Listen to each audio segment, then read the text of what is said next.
an ability score, I added another special ability for myself.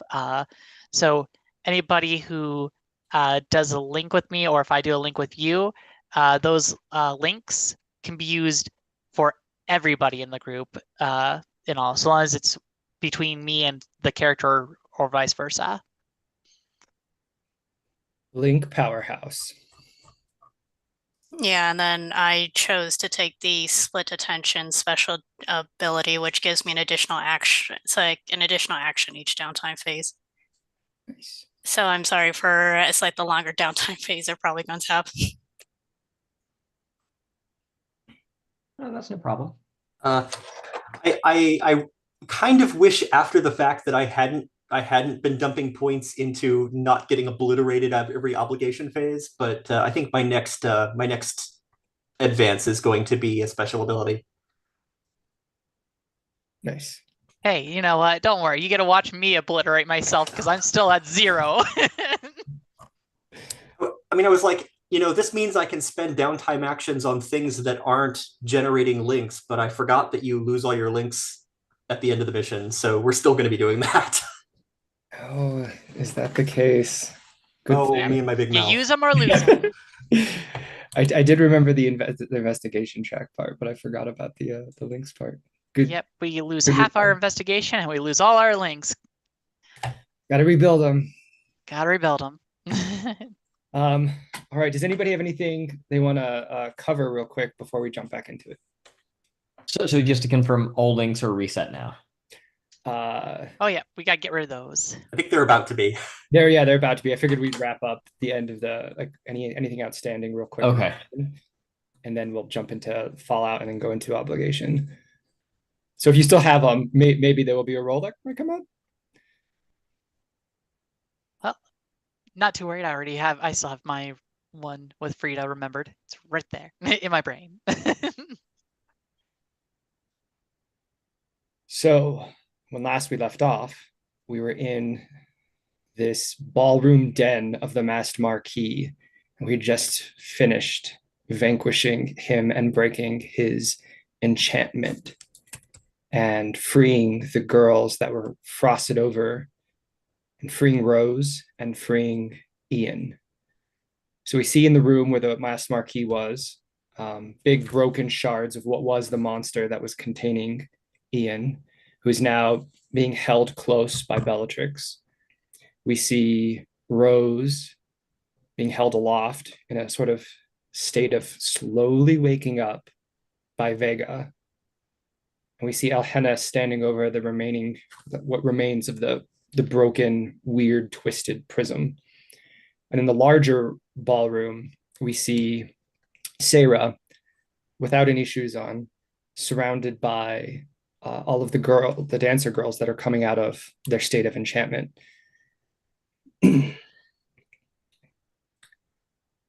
So I think they're standing around you, Sarah, thankful for your presence, and they're sort of coming out of their daze. What is it you're doing?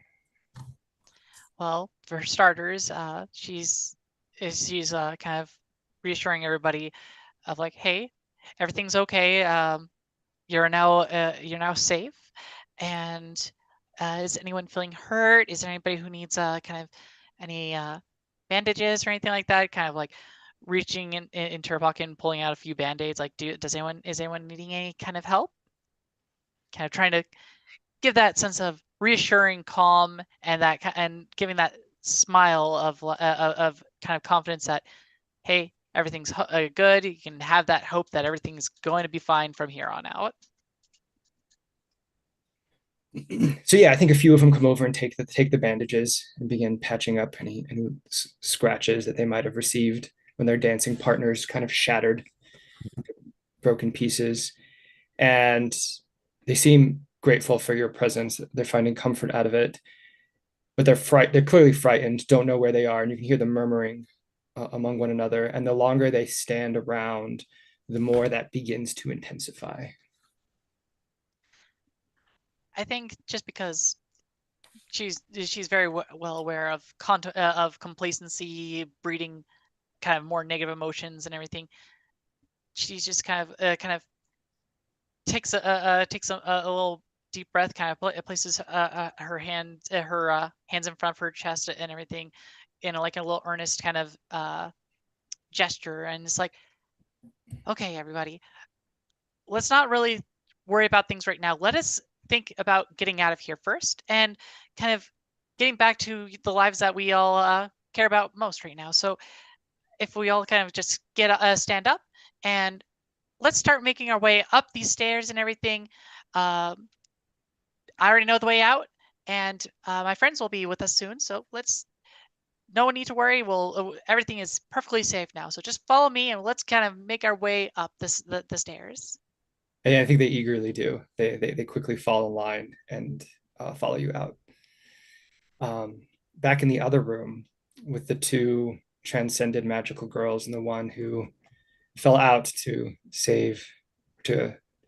bring her brother's attention out of his sorrow. What are we seeing in here with the three of you?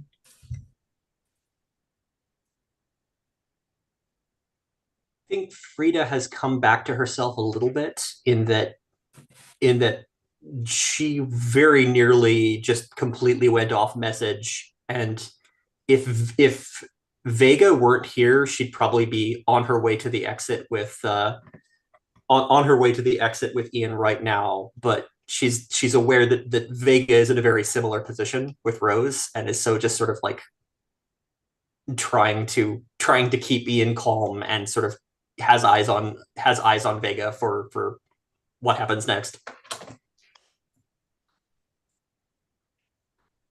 I think Alhana will basically it's like turn back to the four of them and everything kind of. It's like, and in particular, it's like look to the other two. It's like to ask, it's like, do either of you it's like need any help carrying it's like do either of you need any help carrying them out?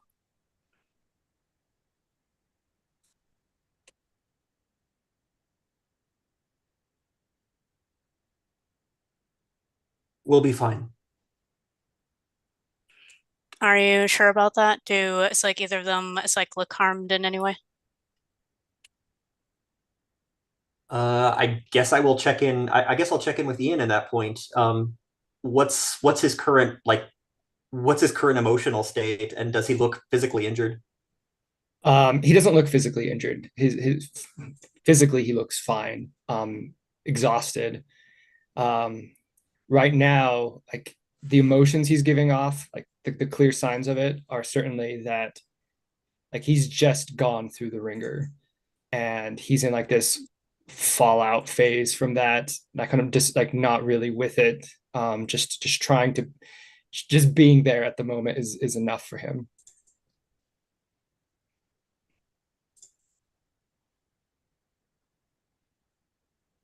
What is Vega doing? I am attending to Rose. Is she okay? Or conscious? Maybe Yeah, answer the last question first. yeah. So I think she is waking up more now, and she's still sort of wide-eyed, glistening, staring at you, and sort of murmuring to herself that you're just so bright and so beautiful. And she said, I think I can walk if you'll set me down. I put her down and kind of give her one of my arms to sort of brace herself against. She I'm in my transformation form, right? Yeah, that's correct. Yeah. Does she so she doesn't recognize me, or does she? She doesn't seem to. I think it becomes clear. She says, "There's something about you. You remind me of somebody I know." I will ask her, you need to let me know what's going on here. What do you know? I know that things have been hard for me. I don't even know why I'm telling you this. Things have been hard for me, and there was there were people who offered to make that go away. And I got tangled up in them. And I'm not sure I didn't want to get tangled up in them and what they had to offer. And I I found myself here. And I think I wanted to be here. I look at her with this expression of just complete sympathy, just completely non-judgmental, and I kind of just sort of take her hand kind of sort of gingerly in mine, and I just tell her that I'm so sorry that things were that hard. She says, "Thank you. You remind me of my sister. She she's so caring and compassionate and has it all together. She's everything I wish I was. There's just she's she's perfect in every way. She can handle so much. I just I wish I could be maybe more like her. It's not that I'm jealous. I don't think I'm jealous. I just wish there was more room for me."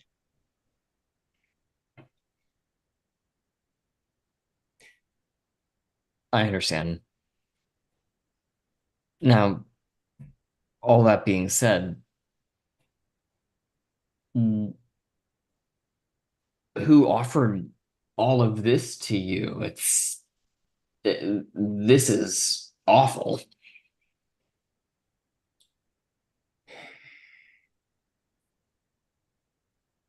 They came through a mirror. It's hard to describe. They just it seemed like they knew to reach out when the time was right. I I received some gifts and they were very nice. And I took them and I used them and and then they came. Well, not she looks down at I think at the broken shards of glass. She's not the marquee, at least not at first. At first it was another who seemed to better to understand what I was going through.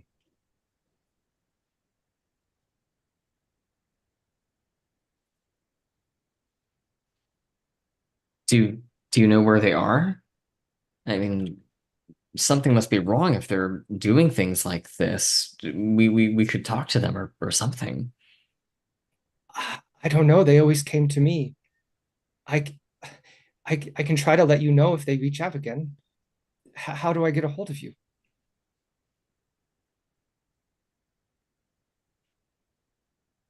Um, maybe if this were like a manga, there'd be like a frame of me just like looking blankly at her, and then a frame of me with the exact same angle, but then me just kind of with this furrowed "oh shit" expression, and then we maybe cut to someone else. Yeah.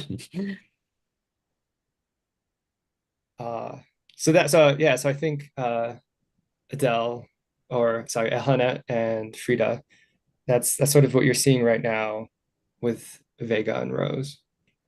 I don't know if that's a cue or anything, but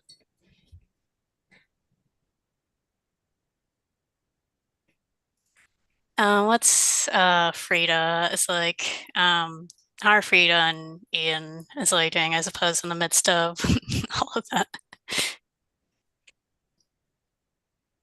I'm not pushing Ian right now.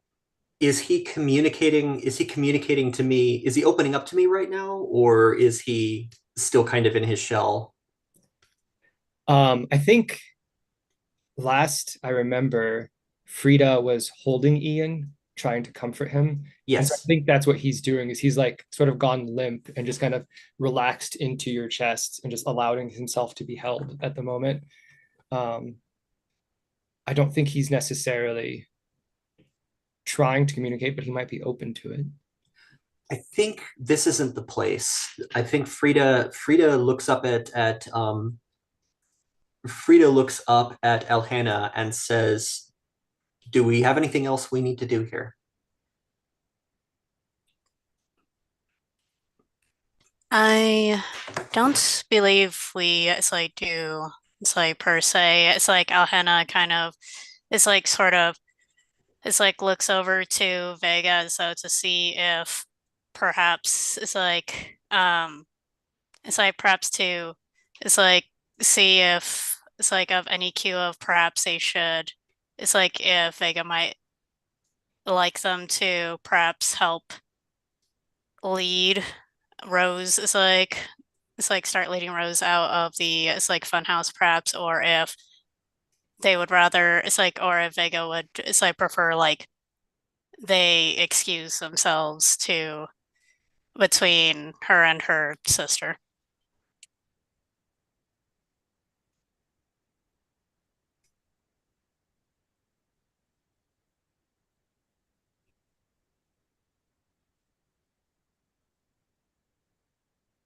Is this the moment where the sort of lingering tensions are broken by the sounds of shattering glass, forcing everybody out of the collapsing dimensional space?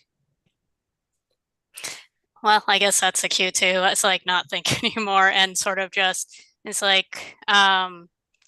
sort of carefully or I guess sort of holds out a hand each two. It's Vega and Rose and everything. It's if they want to take it and it's sort of start leading them towards out the fun house as they declare it's actually I don't think the fun house is intends to give us the time or the space to continue here.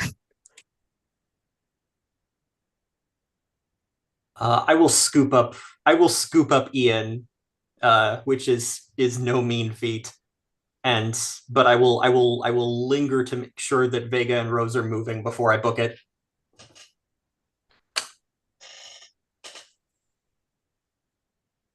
Yeah, I mean, for my part, there will be the moment of pause where I don't know what to tell her, and then of course there's like the breaking of glass and like a huge chunk falls and shatters all over the floor, and that's when I say, "We'll talk later. I'll find you. Trust me." And I'll kind of grab her and we'll start running in the direction of whatever seems like it might be an exit. So I believe we're all starting to book it out the funhouse. I think as you all escape, running back up the winding, disorienting stairs into the maze and then out of the maze, um, you find Sarah and the others, and like as soon as you step free of the fun house, I think like all the mirrors inside just shatter at once. Um, I think here you're sort of just in the middle of the night, in the festival ground, kind of off to the side where the fun house was. There are, I think, up around you billboards that are glowing in this futuristic city. Not you don't see any guards nearby or any other people except for the ones around you here. And I think like there are billboards playing at one point they just kind of all go to the same like commercial of come and purchase or find your alluring scent with House Ignis, like light your passions on fire, as befit the patterns as the patterns will allow. And it's just like it's typical perfume type of commercial where it's like all very glamorous, and then it fades on to another commercial. Unless anybody has anything they would like to do, I think we can jump into wrapping up the Fallout phase and then go into obligation. Just one quick question. In the dancers who are milling around, dancers and other rescued people who are milling around, is there anybody who looks like Rebecca's brother?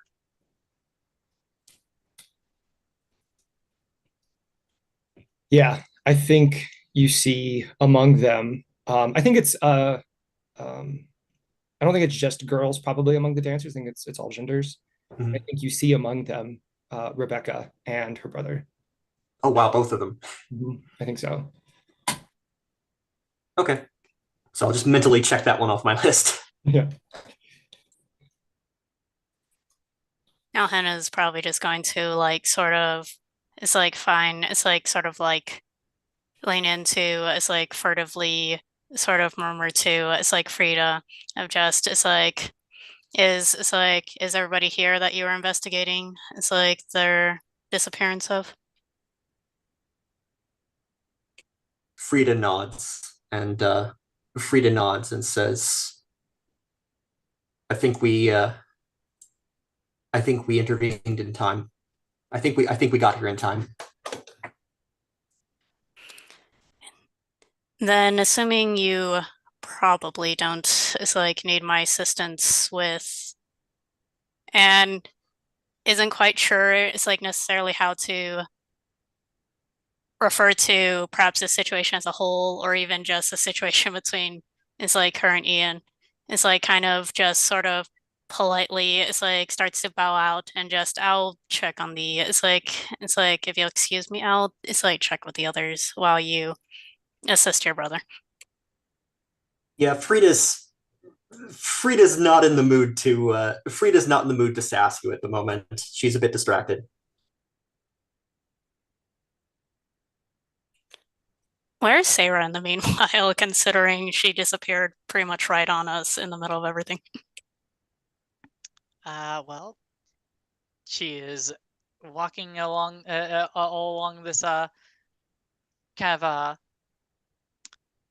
I guess fairgrounds, I guess you could say at this point, with just her socks on still, and for all intents and purposes, just kind of going about trying to like just checking in on everybody, just kind of getting a feel for people's moods, and occasionally being like, "How are you feeling? Are you is there anything you need to talk about and everything like that?" And then occasionally, from if anybody kind of like has anything more to extrapolate, kind of like trying to kind of gauge of like if they say anything that like kind of stands out of like, oh, maybe this is how they got here, or just basically kind of just conversing with people as while kind of tending almost to the emotional stress that may be going on around here.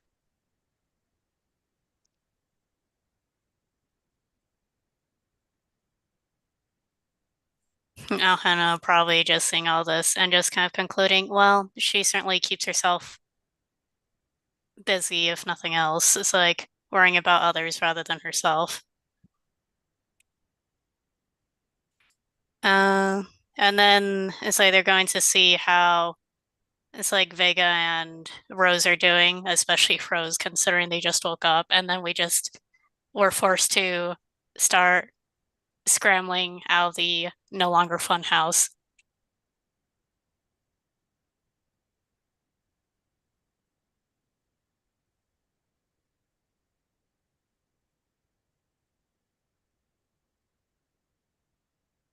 I think Also, Rose is standing there, a little shell shocked, with all of the others. If Vega's still around, I think she's probably standing next to Vega. Sure.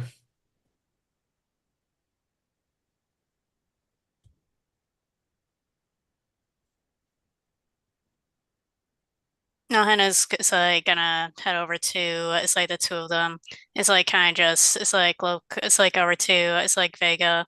It's like just like do you it's like need any it's like assistance with everything or do you two it's like need your time?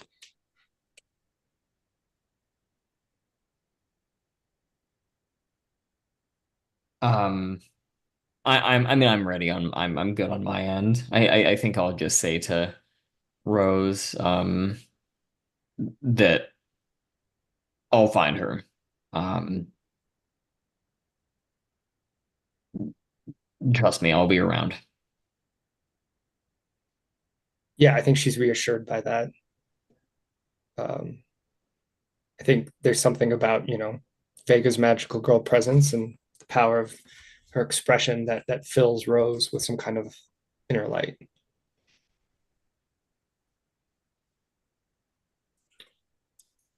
And then kind of murmurs over to it's like kind of murmurs over it's like over to Vega. Would it be it's like easier it's like for you if I it's like escorted her back to her tent or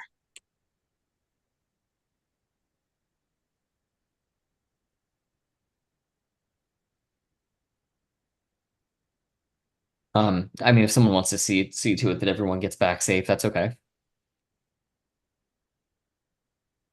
It's like to which it's like Alhena it's like simply nods, kind of it's like holds it's like they're it's like kind of it's like bows politely, it's like holding their hand out to it's like Rose. It's like if it makes you feel any better, I can it's like guide you back to your it's like tent and make sure you and make sure you make it safely for the night.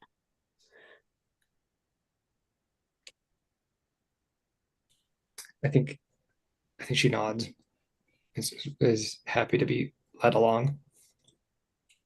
And I think that's probably it's like we can probably it's like start leading to the fallout phase from there probably.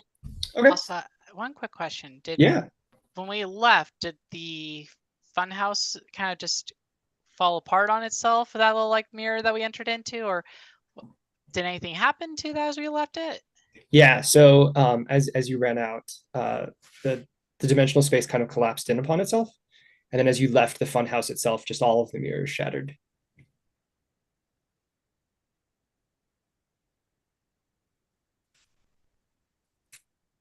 Okay. First Fallout roll or phase. So let's clear any remaining links, and we'll knock down investigation tier. I think we're at 9 now. So we'll clear 4 of those away. So we're at a full tier 1, but not into tier 2. Let's read this out loud. But I tried to do some of this in between sessions to speed things along. After a mission, the director advances the adversary track and then rolls for Fallout. To make a Fallout roll, the director rolls a number of d6 equal to the current investigation tier and consults the playset's Fallout results. So to advance, start with 1 advancement for each mission. So there's 1 to begin with, and then +1 for each of these. The ones that I thought were appropriate was that the protagonists came closer to their destiny and the adversary's agenda moved forward. So I just advanced it 3 times. And then I just followed the instructions of rolling twice because we were in tier 2 and then comparing that to the Fallout. Would you guys like to know the Fallout that I rolled specifically, or just have me incorporate that into the next bit? I'm curious. Okay, yeah. So I rolled a 3 and a 6, and I got a 6, and that is Omens Loom in the Mundane World. I think we saw some of that already with, as you left the fun house, all of the billboards changing over to 1 commercial.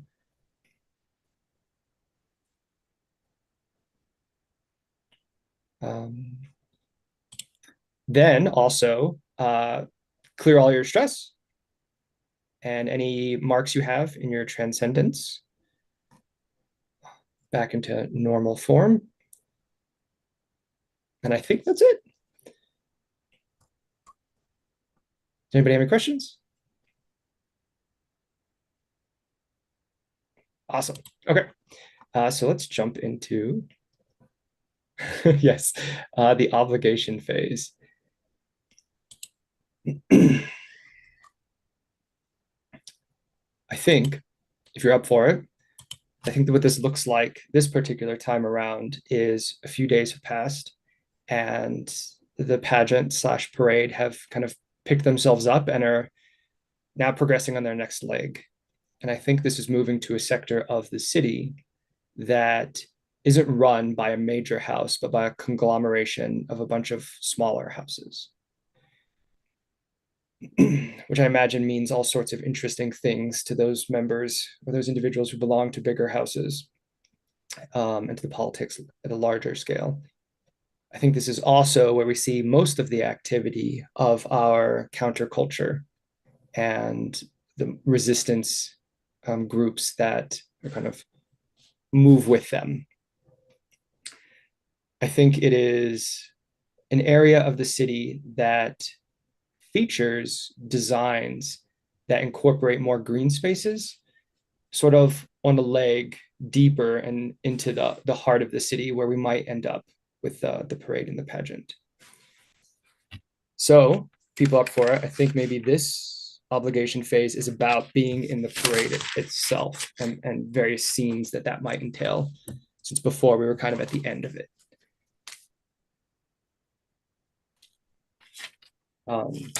What do we see as we move into this part of the city that suggests these things. Like when we suggest some kind of superficial signs that we see about how the city changes, where there's more than one house in control and there's more green spaces that are included, as well as what signs do we see that indicate this counterculture resistance movement is primarily active here.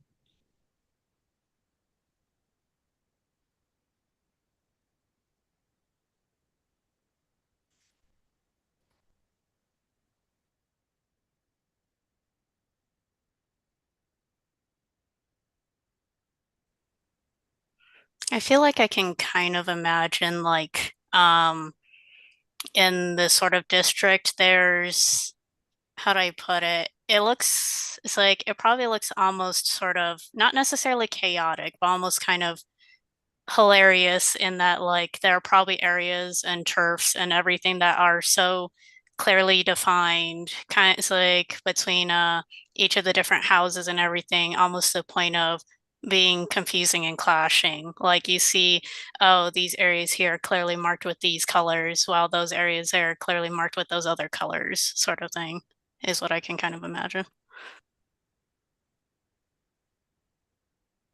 I like that. Yeah. So instead of one major house controlling this, they've just divvied it up. They've chopped it up into smaller pieces for themselves. Yeah.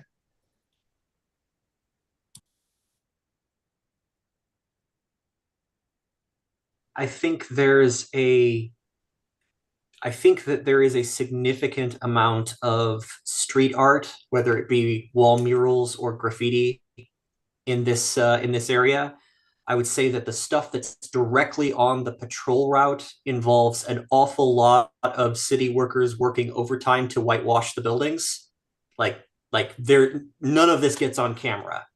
There's an insistence that the streets be clean when the parade goes through, but that's an extra overtime effort to clean up those streets, and it's you get 1, 2, 3 streets farther away from the parade route, and they're not even bothering with they're not bothering to clean up the street art there.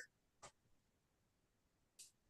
think also with that graffiti, I would say there's probably also some colorful banners, posters, things that are kind of hanging or put up in ways that ideally are even harder to kind of take away or take down because they're a little bit higher up in spots. Mm. Are those banners and posters like symbols of the resistance movement or of the houses? I would say probably more of the resistance movement. Okay.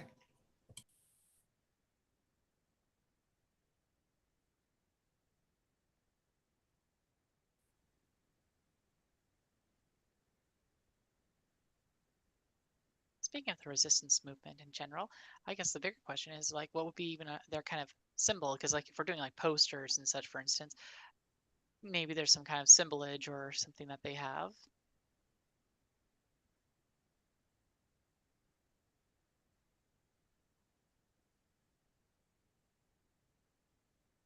Does anybody have any ideas for that? I mean, maybe something that puts out fires in response to the torch, like a fire extinguisher or iconography or a candle snuffer or something like that.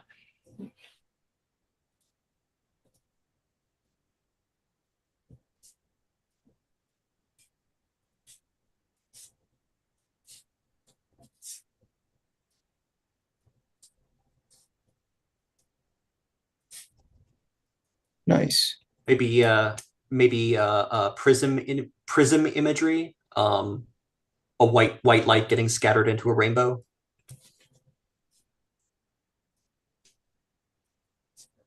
Assume if we're also kind of seeing this imagery, there's naturally the opposing forces having their own propaganda probably being put up or placed around to kind of, show that, hey, your resistance is futile in a sense.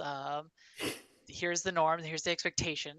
Kind of a very dystopian kind of like almost back and forth with posters and other kind of visuals to each other. So that suggests, I guess there's two thoughts that come to mind there that suggest that maybe there are different resistance factions that don't agree eye to eye on how to how to resist the patterns in the hierarchy, or that there is some kind of sanctioned street art force or a house that's involved in the allowed forms of creating art in the streets, and then those have been sent out in force as well.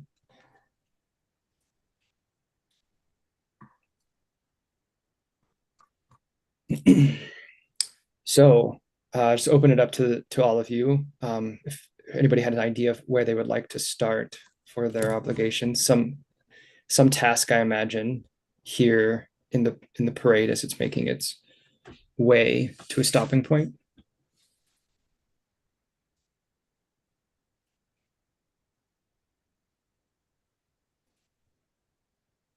And what did you say was the name of this phase? The over. Oh, the phase we're in? Yes. Obligation phase. Obligation. That's it. Okay. Yep. Sorry about that. No, that's okay. I'm just getting used to it.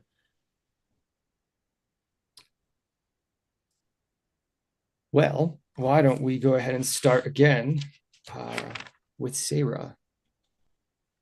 Okay. Well, for starters, I guess my first thought is, does the parade have a different kind of way of it goes about when it goes to different segments, or is it kind of maintain a similar presence and such like as it goes along? Like, does it, I guess is the bigger question, is do we change up things as with each between each stop? I think as you're making your way closer to the heart of the city, there's greater pressure to put on more perfect forms of performance. And somewhere along the way, some of the the dancers and the crews have been replaced with fresh bodies that can keep up a stronger pace at the moment. Floats that may have seen some level of disrepair the past few legs, I think, have been cleaned up and are looking particularly pristine. Okay. Given that now we're trying to be a little bit more, I guess, extra showy, and try to kind of really put more attention on things, I would say at this point in time, much to probably Sarah's chagrin in general as a whole, probably at this, given her, she's a little bit more on the, she has a little bit of that kind of decent athletics of sorts that Regalia is aware of.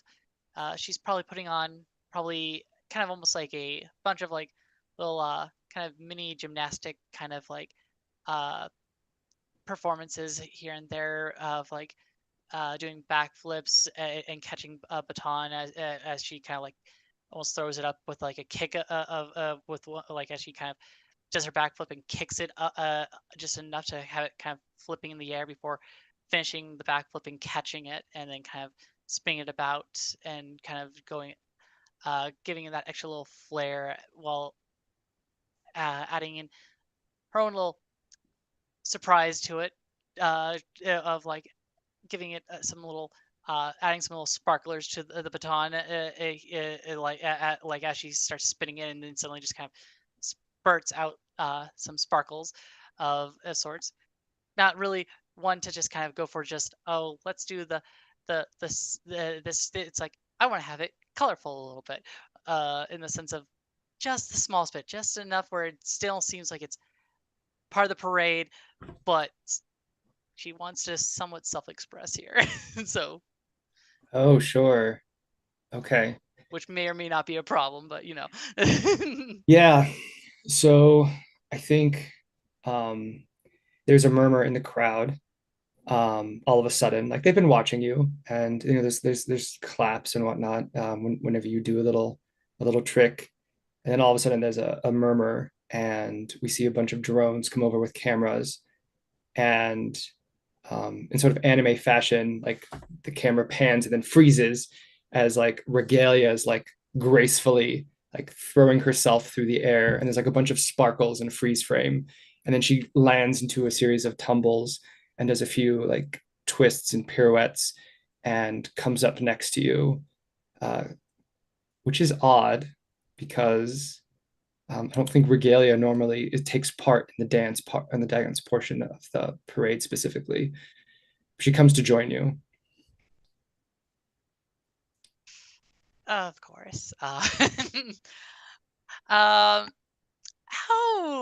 I guess, aggressive does it feel like the kind of making their way in a way with their performance towards me felt?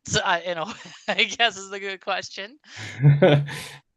It's directly at you. It's she's coming right for you, and she tumbles and she lands and she spins around, and she kind of lands in a graceful deep bow towards you, and then stands up and gives you a smile, and gestures for you to fall into footstep with her to sort of perform a choreographed dance with her. Oh, of course. Well, Sarah's not one to question the performance here. And is more than willing to ad lib it and all. As she kind of twirls her baton a little bit here to in a way that kind of in a very almost rehearsed way to kind of cause the sparklers to kind of lose the what kind of ember they have, and then kind of starts to fall into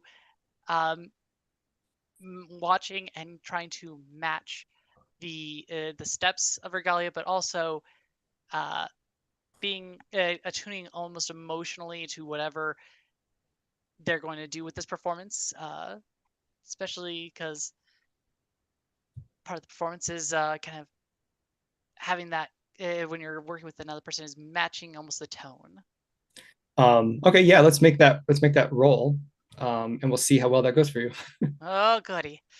Well, it's 2 dice. Yep. And it's not a great, 2 great dice, but whatever. Well, here we go. Oh, that's better than I thought it was going to be. Yes, we take the lowest, so 3. Yep, that's still better than my first time. Yeah, so 6 minus 3, only 3 stress, not bad. So I think where you fault and fumble, Regalia goes to match and tries to cover it up. And as you're dancing with her, she says, "You have much to learn still, but I wasn't kidding. During our last little time on camera, you have been showing great progress, and I think it's time to make you more part of the family. You have talents that I didn't recognize at first, and we need to make sure that they're utilized properly. Unfortunately, that means you're going to have to say goodbye to some of the things you've grown used to." I mean, I'm glad that I'm doing well, better than you thought. But I guess, what do you mean by giving things up, or well, what kind of responsibilities will I be taking on? I guess. You've shown a lot of potential. You're going to have to take over some more duties in the house. You'll have to follow me more closely now. You'll have to say goodbye to Marie. And I think she dances off at that point. And I will say that Sarah is at this point standing rather motionlessly, with a very, for the first time ever, there's really no kind of emotion kind of being displayed in both her eyes and her face. Just a complete kind of blank kind of every canvas in a way, as she kind of just stares not really where Regalia went, but more of just it's in the direction, but she's staring more or less into nothing really.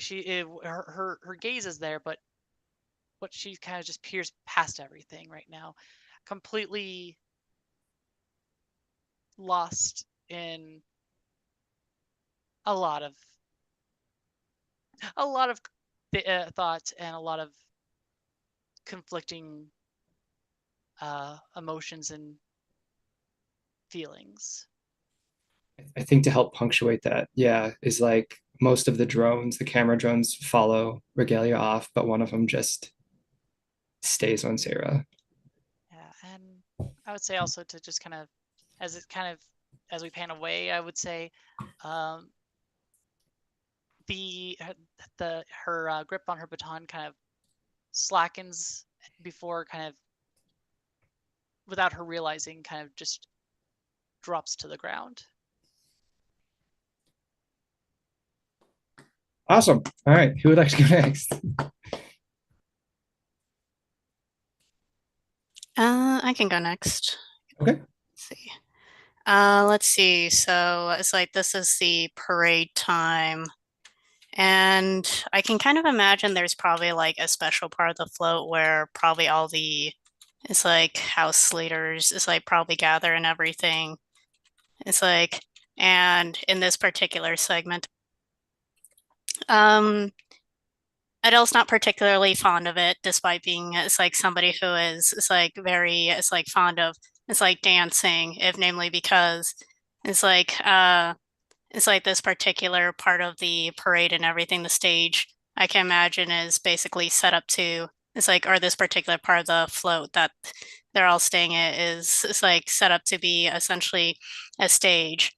And it's like for this particular portion of the parade, it's like I can imagine Adelph is basically having to exchange dances with each of the house. It's like with it's like essentially all the house leaders essentially have to like it's like dance with each other and exchange partners, and it's like everything as it's like in display of the parade, as well as basically to maintain it's like basically good relationships on the surface. Although it's like with it's like and underneath it all, however, it's like Adelpha is not particularly fond of this, especially because I can imagine, especially with some of the probably the taller leaders and everything, they are probably it's like some of them try to it's like take the lead, and it's like Adelpha it's like is probably a little bit competitive in that, and basically it's like this it's like this sort of thing where it's like oh trying to maintain the dance for the it's like parade and the exchange and everything, but at the same time sort of secretly just it's like no I'm it's like no you can try but I'm leading. I think they're like you're getting away with it, like getting you're getting away with not only getting your way in the dance and people falling into step around you, but you're getting away with this taking on this like aggressive nature. Like normally Oda would be around to call you out on this or to scold you, to put you back into the prescribed behaviors of like the patterns. But there comes no admonition. So I probably usually it's like Adele would find this kind of odd. Right now they're a little bit too preoccupied essentially maintaining control. Sure. What do you think we're leaning into here? Is this stars? Yeah, I would say this is basically fighting against social pressure. It's like let's see, so that would be one die. Yeah. Yeah.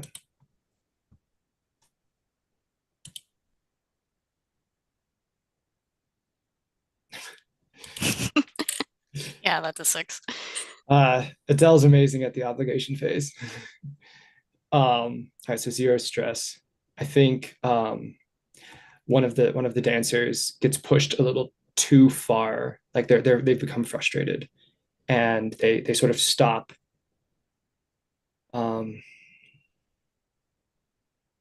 How, I guess I have a question real quick. How well do people know, or the other noble houses, or the people around Adele's age in the other major houses know of Adele's thoughts about the philosophies of leadership, particularly with respect to, the countercultures and the resistance movement? Is that a close kept secret, or is it gotten out? Regarding it's like how it's like regarding Adele's attitude, it's like Mhm. in regards to leadership, I don't imagine that's very well known simply because as a higher house, they must it's like continue to maintain heirs and everything. So it's sort of like that sort of passive it's like so I imagine essentially Adele's sort of raised in that sort of passively exerting it's like control and leadership. And so it's like if it's like so I imagine if somebody starts getting frustrated and then starts sort of it's like falling behind in the dance, Adele quickly sort of it's like Adele it's like quickly sort of adjusts to cover that mistake while it's like keeping them in step.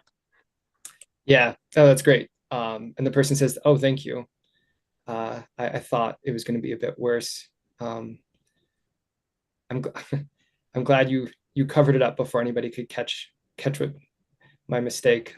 Unlike all of this," and they sort of just kind of gesture with their head to where a bunch of workers are trying their hardest to clean up, the last lingering bits of um, street art from like the resistance movement and the counterculture. Like I don't want anybody to mistake me for them. Oh, are there some it's like complicated feelings between you and the rest? Oh no, no, no. I just we all have a part to play. I just want to make sure that people know that I'm playing it. And it's like Adele, it's like doesn't even really, it's like sort of, it's like break rhythm, just sort of, it's like continues, it's like guiding them, it's like through the waltz and everything as they sort of, it's like merely comment, it's like, of course, and you're playing your part, it's like wonderfully, I might add. Nice. Excellent.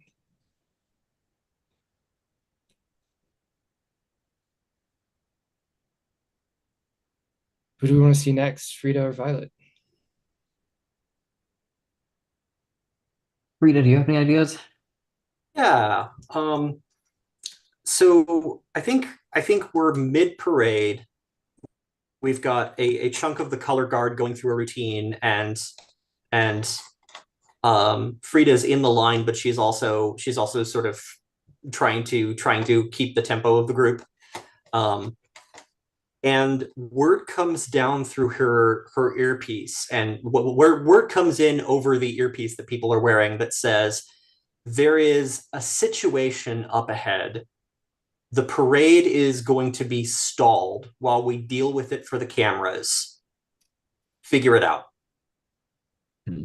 And so suddenly she's having to call out alternate choreography so that this particular color guard group can vamp in place and make it not obvious that something weird is going on while the parade is stationary. Make it look like it's like this is just sort of an extemporaneous, the parade is paused and we're being flourishy and stuff.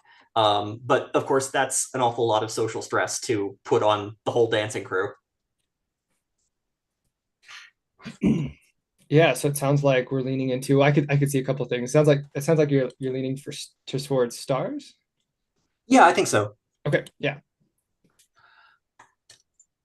So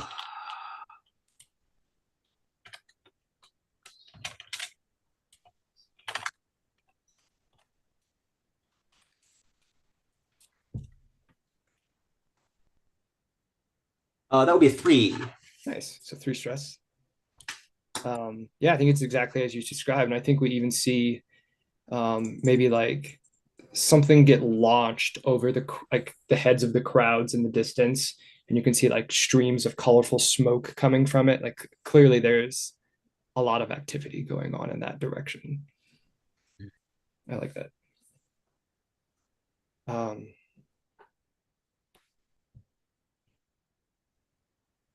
Is there anything else you would like to add for that, or are you good? Um, I think I'm good on that. Okay. All right, Violet. Um, this one takes a little bit of authorial ownership, so um, tell me if this is introducing too much. But I was thinking maybe that sometime towards the beginning of the parade, or maybe shortly before, there is sort of a public photo opportunity where people, children in particular, kind of can run up and stand and take photographs with the Torch Maidens. Um, and you just basically smile and look nice for the cameras, and it all looks very good for you. And perhaps at some point, a dark figure steps from the crowd and comes up to take a picture. And then I don't know what he would say, but he says something very cryptic that throws me off and maybe foreshadows the next mission or the next story arc. And then stalks away, and I have to try to maintain my composure and still look good for all the other people. Yeah, no, I'm down for that.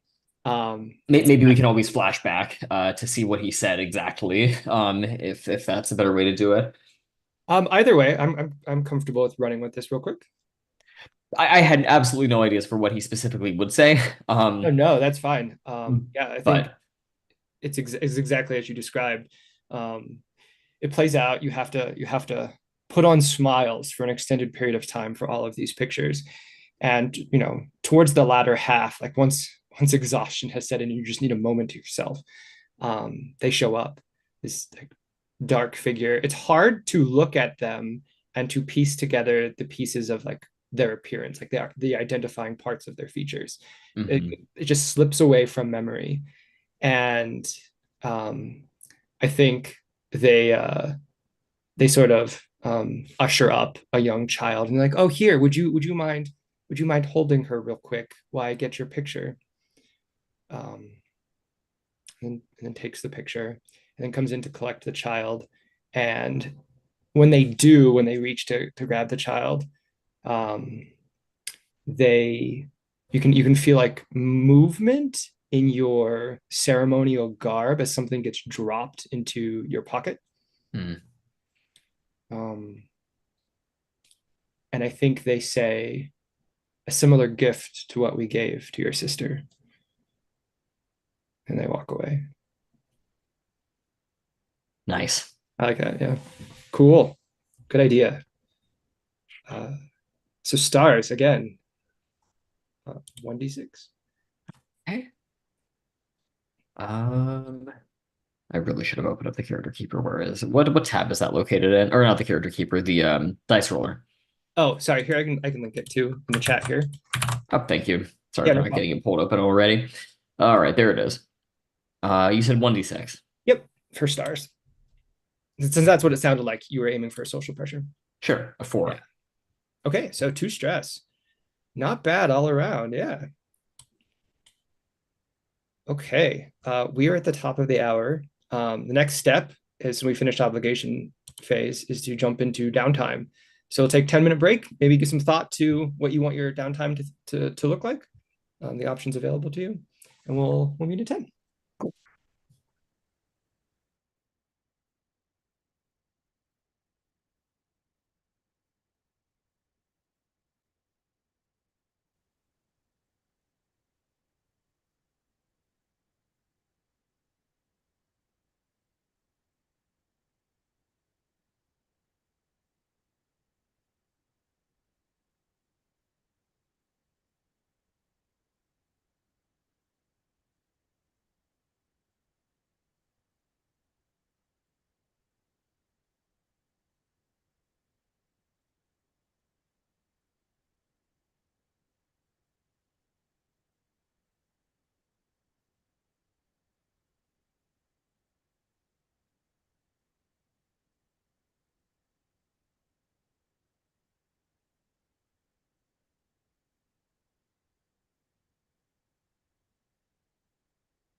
Danny, if we're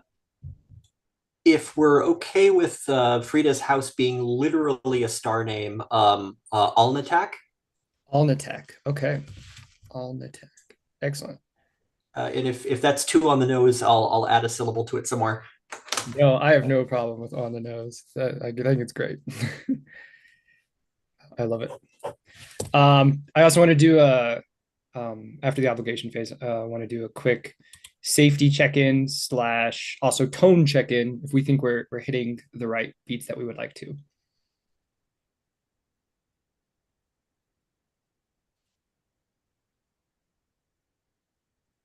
Okay. All right. So we are in. We return to the downtime phase. So I think probably what this means is that the parade / pageant has come to a stop, and you're kind of freed up to do as you will. To note, we do have one slot open, or one slot remaining to be filled for our hideout / healing space clock. So if somebody's going to try to do any healing, it might be to their benefit to fill that clock first. Does anyone have healing they need to do? We've got two people with level 1 harm. Oh, okay. Yep, I see that. I'm also terrible at remembering when people have harm, so please help me for the impact on action rolls. I'd like to do a flashback to previous festival location. Ian and I are somewhere that Ian feels comfortable. I don't know if that's a diner or a park somewhere or just a quiet space in a library or something along those lines. And we are waiting for a car to come to take him back to House Alnatak. I think if you're okay with it, I think the place where Ian is going to feel the best is probably some small, out of the way, like art museum, super expressive. That is not the main art exhibits that most people know of. Does he have a sketchbook with him? I think, yeah. I think what he's done is he didn't have one originally, like when you found him. And in the meantime, he's gathered up some kind of journal or bits of paper from, I don't know, maybe Bellatrix's tent, or just wherever he could have grabbed it, and is probably furiously working out emotions on paper. Okay. I am trying to find out from him, like, gently as I can, but I'm kind of beside myself with concern. Find out how he wound up there, like what got him away from the house. How did he get all the way across the city? Who was responsible for picking him up? That sorts of things. Yeah. Okay. Kind of action do you think you're trying to do here? Unfortunately, I think this is an investigation roll on empathize. Okay. Because I'm not trying to I'm trying to be gentle with him. I'm trying to get him to tease out his story, but I'm also sort of at wit's end about it. Yeah. Luckily, in Girl by Moonlight, downtime rolls don't have negative consequences. So as long as you have cases to make them, you'll probably be able to get some kind of information out of Ian in his current state. Okay. That would be a 1. Okay. So yeah, so an investigation. We get to mark 2 segments, and we open up gather information. You could ask 1 question. Okay. Oh, good. Somebody was on top of it. Thank you.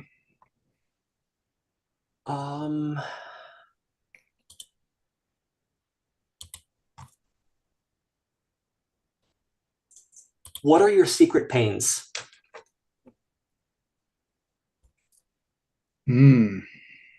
Okay.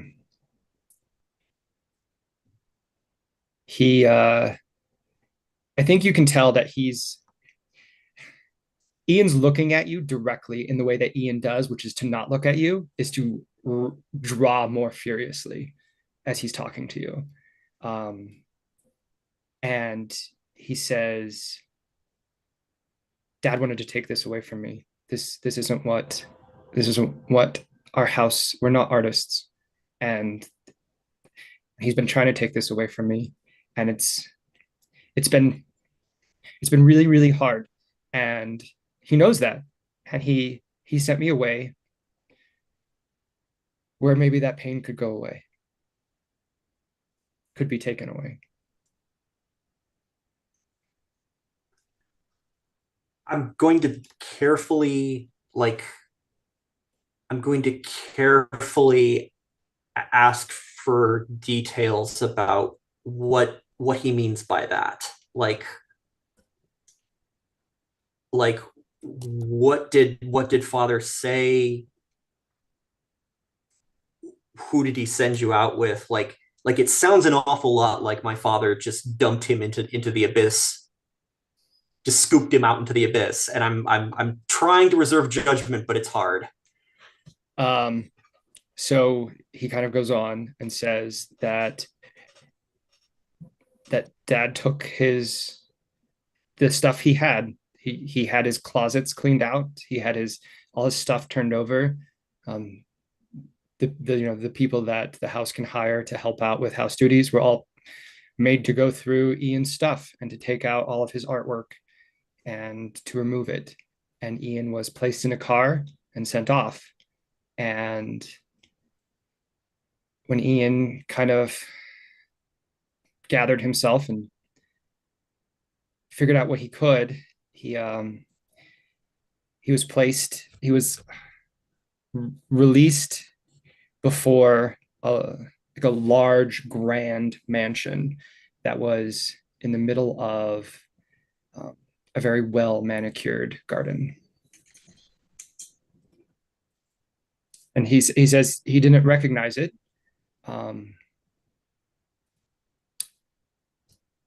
But I mean, the garden spaces were familiar enough. The people were familiar enough. And he was led into the house. He was offered everything he could need. And he was taken to a room where there were all sorts of art and sculptures. And then somebody sat and talked with him for a very long time.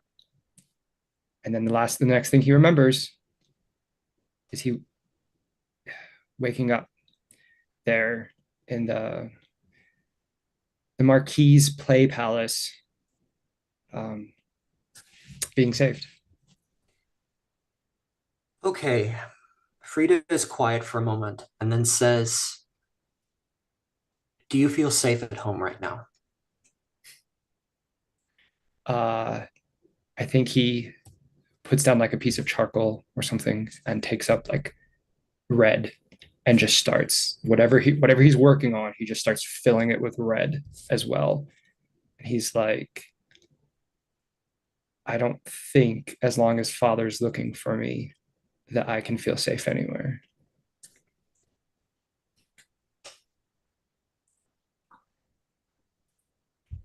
It's going to be hard. There's going to be a lot of people and a lot of noise and a lot of questions that are going to need answers. But would you like to come on parade with me? I can find space for you. Yeah, I think he nods, and you can see like tears start to streak from his eyes as there's like a sense of relief that overcomes. All right. I'm gonna call the house and say, cancel the car. We don't need it. Yep. False alarm. We don't know where Ian is. Yeah.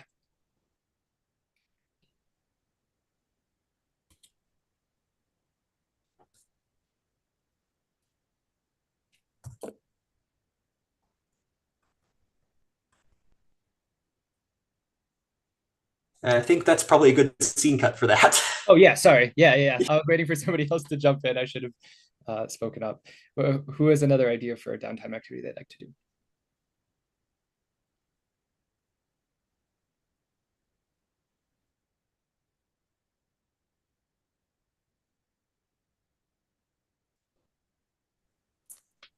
I think let's see. Yeah, I think I'll proceed with another investigation, see this. Okay. See.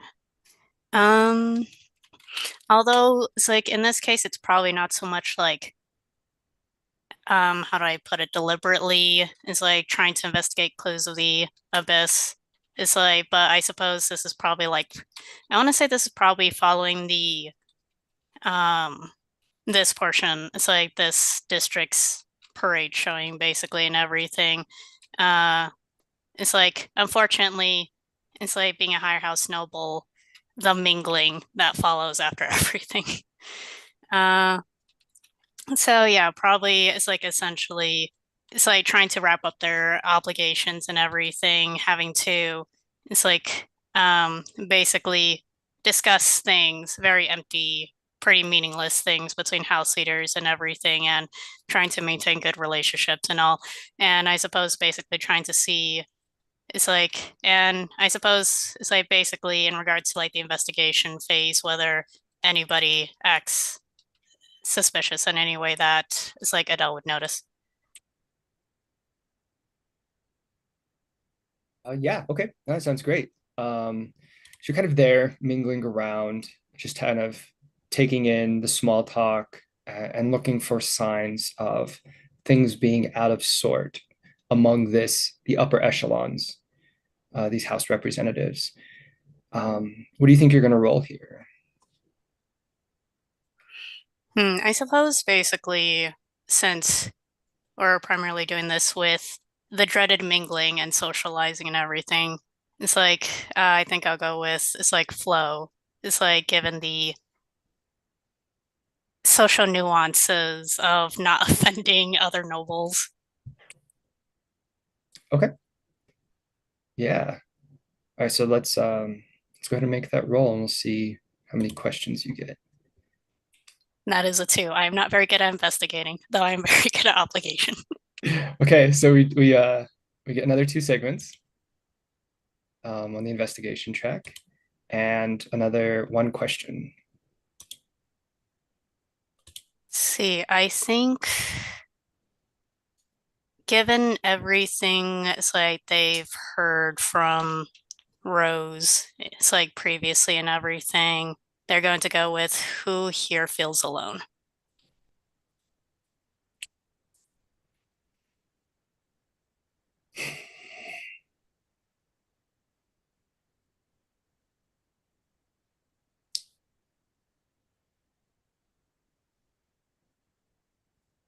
I think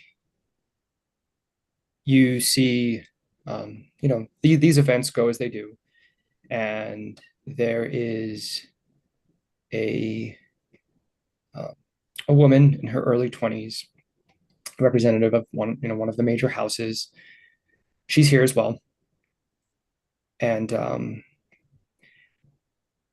she's made small talk here and there, less than you'd expect knowing her. She's kind of just off in the corner. I think not really paying attention much to what's going on. Adele's gonna go ahead and sort of politely excusing themselves from it's like their current conversation and everything with sweet nothings basically. It's like sort of it's like heading over and approach it's like this conspicuously lonely woman is like basically and just it's like probably it's like grabs like a it's like innocuous drink like perhaps punch or whatever it is they serve or cater at these it's like parades particularly in this district and it's like sort of it's like offer it's like the woman glass and everything it's like before remarking it's like if it's like shall I it's like It's like if you don't mind the company, it's like there seems to be something on your mind if you would like somebody to vent to. She takes the drink and she gives you a very practiced smile. And as you come into her space, you can smell a familiar smell, one that we've brought up a couple times, of like a florist shop, kind of overwhelming floral scents.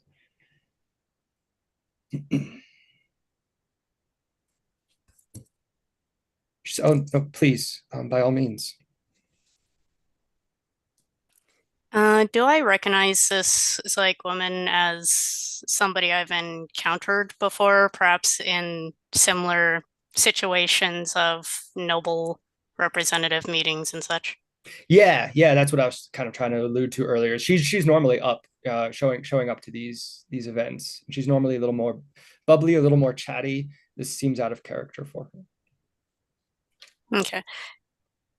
Let's see. Excuse me.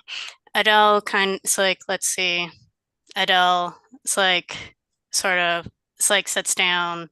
It's like not too close, but it's like nearby enough and everything. Respectfully, it's like distant. And it's like sort of continues. It's like, I don't believe I've had the pleasure to, it's like know you, it's like personally, but it's like I do seem to recall you are usually a lot more vibrant during these, it's like meetings. Is there something troubling you if I'm not intruding by asking? She says, "No, you're right.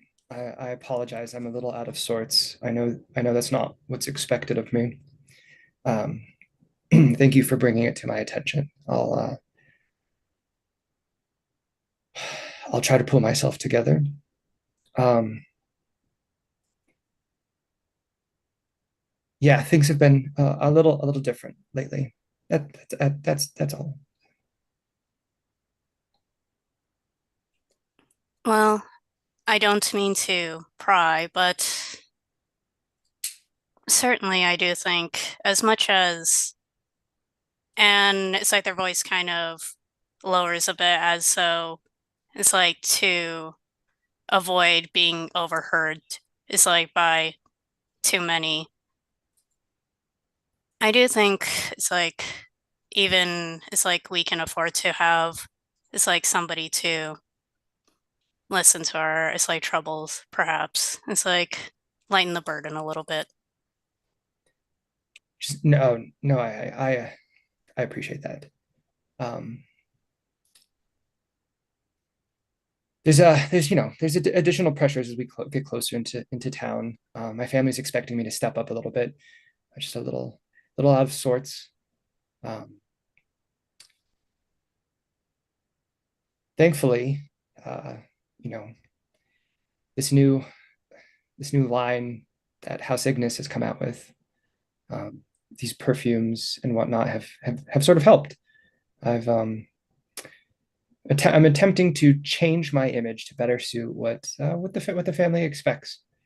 Um, just kind of having to, let go of myself a little bit to meet the standards.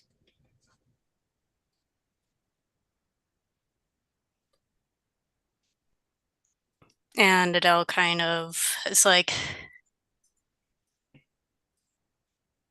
they sort of let out it's like they give a bit of a it's like sigh, not too particularly obvious and everything, as though it's like at that they're a bit it's like for the most part they're just providing an ear and everything listening, but they're definitely at a it's like at something of a loss to advise here. If some it's like before it's like sort of taking in it's like what they what she said. It's like before sort of remarking, not necessarily to her specifically or even to anyone particular, but merely sort of commenting. It's like the burdens of it's like the burdens of it's like our houses. It's like certainly can be overbearing, can't they?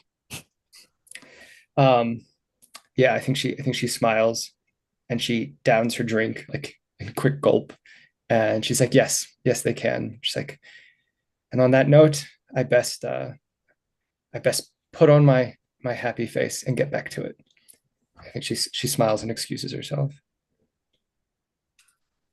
And it's like Adele just kind of it's like looks after it's like her for a bit. It's like before it's like and sort of like remains it's like seated. It's like sort of it's like fingers sort of tented together in thought and sort of remarking it's like, House Ignis, what is their involvement?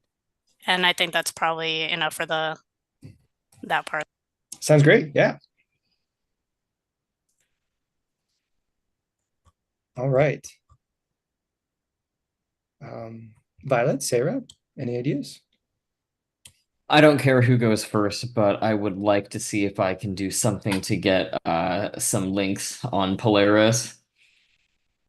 I think the most typical way of doing that is by making a connection, but maybe helping a friend recover would be appropriate too. If there's a recovery clock, I'm not exactly sure how recovery works in this game.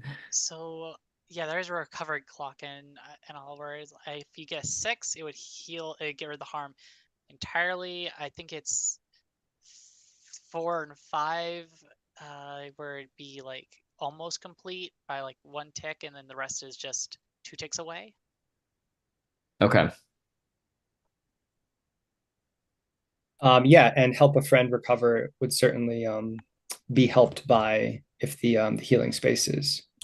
Yeah, the healing space would give us an extra die for any of those actions. Let me think here.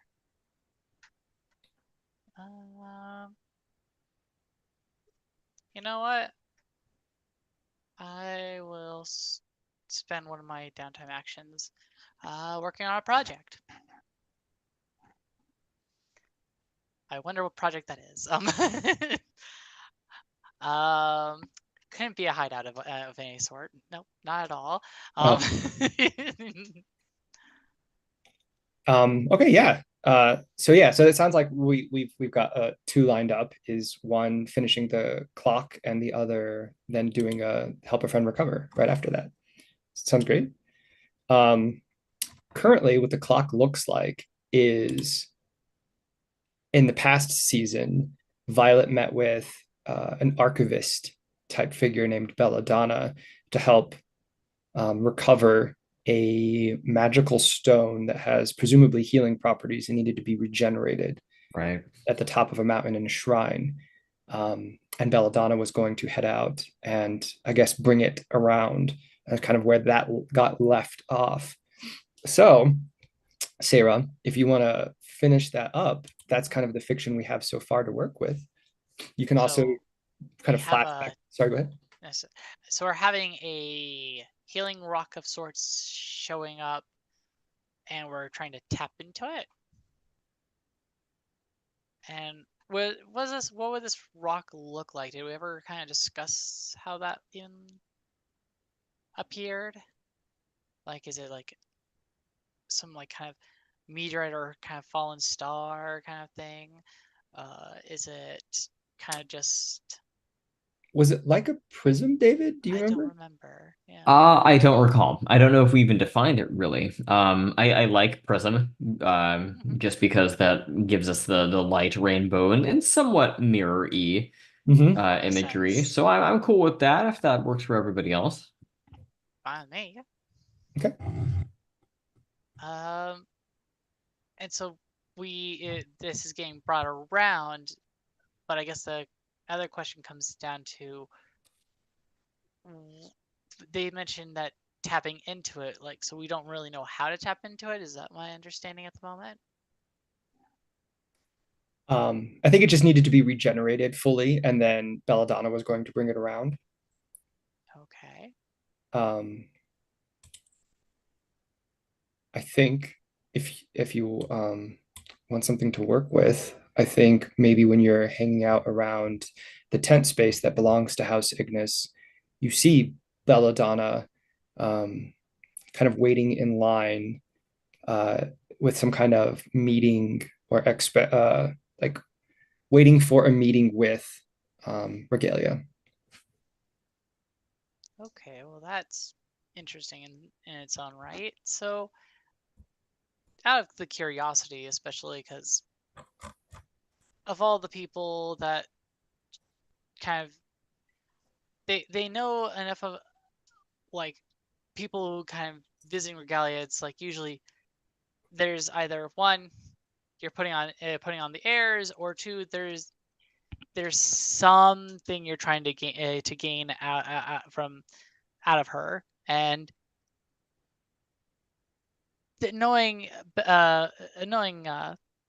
this as a colleague of sorts just makes her rather curious, and so she kind of just makes her kind of slightly self-inserts herself into the line, kind of making her be in whenever she sees an opportunity, kind of sneaks her way through the line a little bit to try and get closer, be all the while kind of seeing if like the other is kind of giving off kind of any kind of expression, thought, or kind of idea of why they're even here.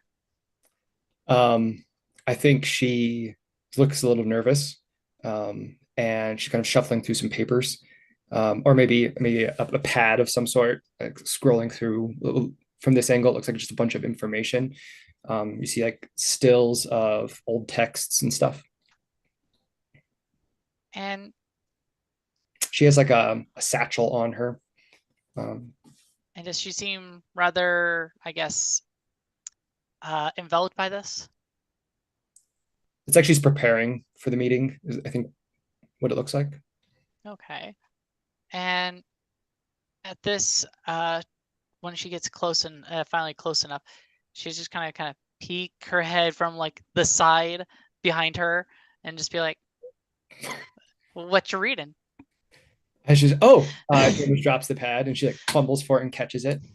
She says, "Wait, you're Sarah Marie, aren't you?" Yeah. You're friends with Violet, right? Oh yes, Violet.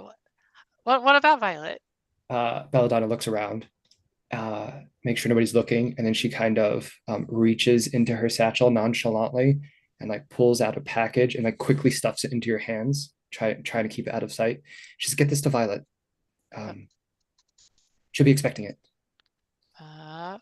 Okay. She kind of just very kind of cautiously and discreetly kind of just holds it while like kind of making sure to kind of almost like kind of cradle this package, because I'm assuming it's still sizable. I'm assuming. She said, keep it out of sight. Keep it. No, I think. Yeah, just keep it out of sight. And kind of just not entirely certain what kind of gravity this is. Definitely did not get no context at all about what has been just given as a parcel to them. She kind of just almost kind of absentmindedly for a moment kind of blinks, looks down at it, looks back at the person, blinks it and looks down at it again. And just almost like that thing of like almost childishly, it's like, secret, got it. Like a little wink and everything. And then just kind of almost kind of silly kind of like starts to just awkwardly kind of sidesteps out before sprinting off. Yeah. Awesome. There's only one tick left on it, so you're more than welcome to roll whatever, and we'll fill that up. Oh my god! What could it possibly be? It's going to be my one, isn't it? I'm assuming it's just a single die, right? So it depends on the action, but Ooh. Even if you got a result of a one, we end up filling the clock, and so it really doesn't matter. It so you really know what? Ooh, I'm just gonna roll it. Yeah. There we go. Excellent. Okay, so it sounded like Sarah and Violet were going to have heart to heart, and maybe this would be a good opportunity for the two of you to describe, now that the healing stone is part of the hideout, you know, this healing space, maybe what that looks like.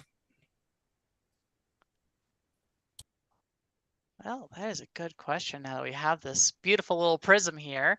Yeah. Well, I'm assuming that to really kind of accentuate this prism and its kind of, I guess, healing ability, I would imagine that like maybe it's like on a pedestal or something in the middle of the room that where like light kind of almost kind of shines through it at a particular angle to kind of like give off a kind of that prismatic kind of light such glow outward into the room. Any thoughts on that? Yeah, that works for me. Kind of It curious. glows a little bit when the light is off, maybe. Ooh, I like that. And I can almost imagine that like the room itself, because of it, kind of takes on kind of a ambient kind of a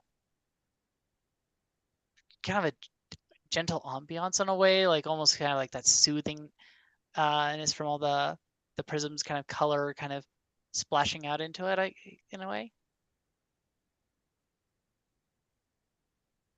Yeah, sure. Any other thoughts, you guys?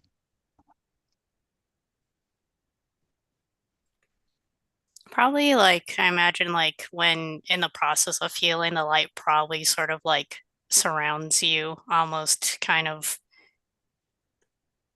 It's like my brain is stuck on the word submerge for some reason, but yeah. I guess more like the light sort of surrounds and embraces you, more like.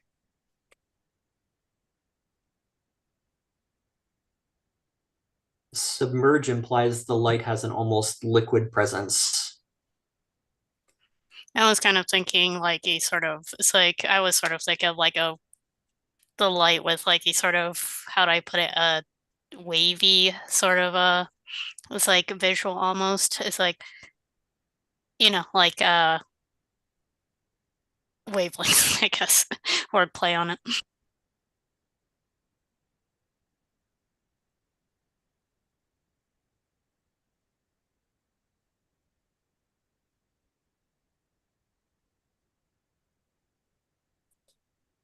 Yeah, I don't have too much more to offer on it. Does that mean that we can have healing prism spa scenes? I think that's pretty much what's going to happen right now.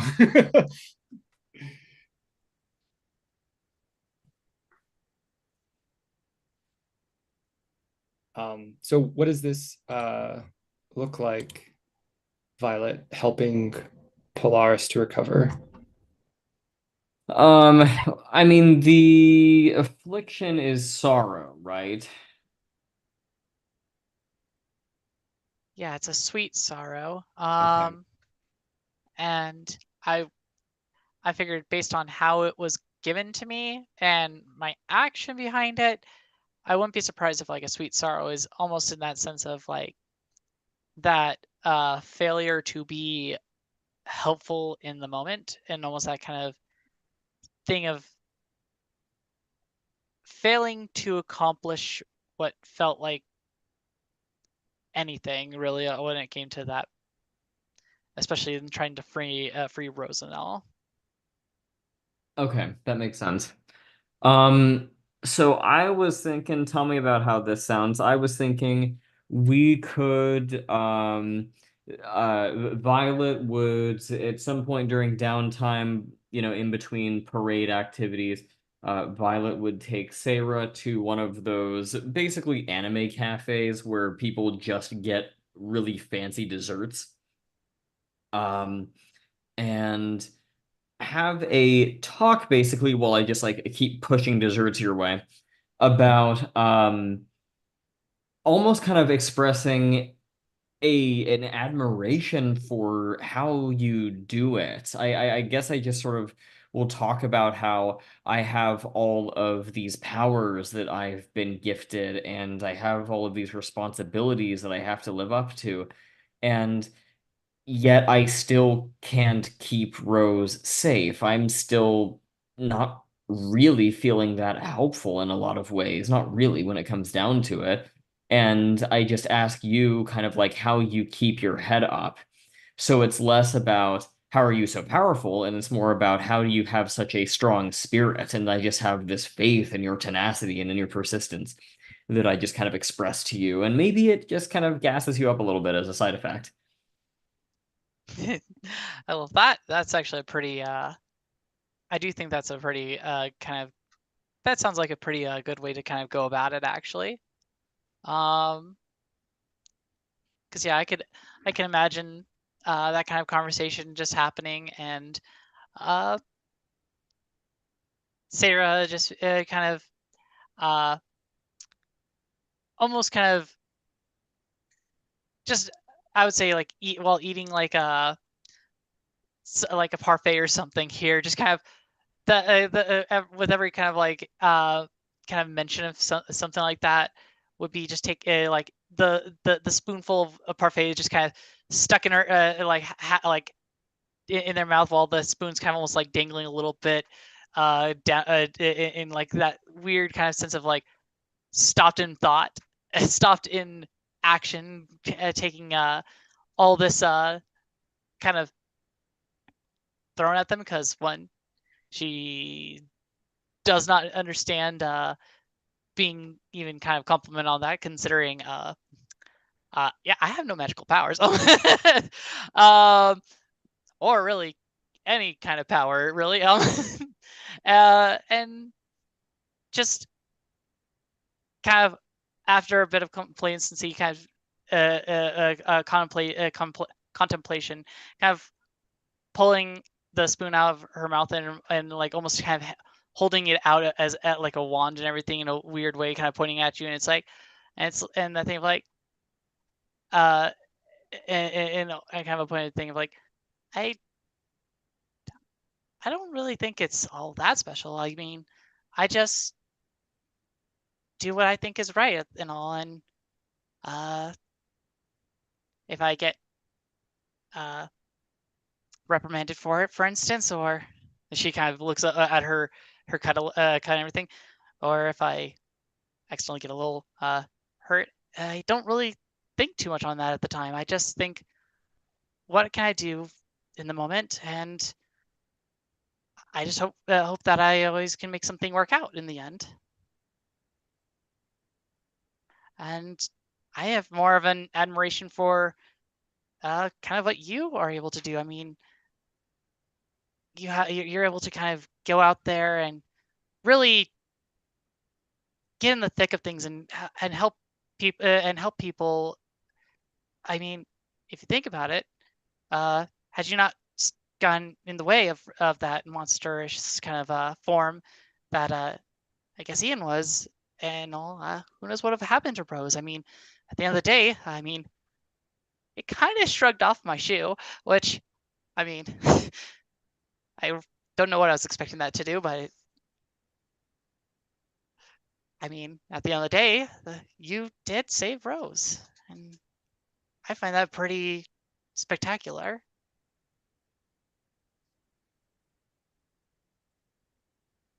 What action are you rolling here, Violet?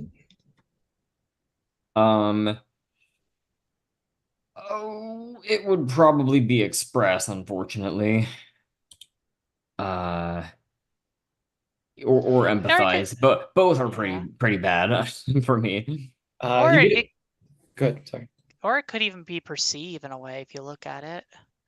I mean, that in almost that way, that kind of perception of my character and the kind of acknowledgement of what my character has kind of done in a way. It does say perceive could be, quote, seeing the beauty present in even the darkest and strangest corners of the world. Yeah. So if we're willing to count that, I'll take it. Yeah, so 2 dice. All right, let's do this. 1, 2, go. Oh, and also, don't you get an extra dice from the healing?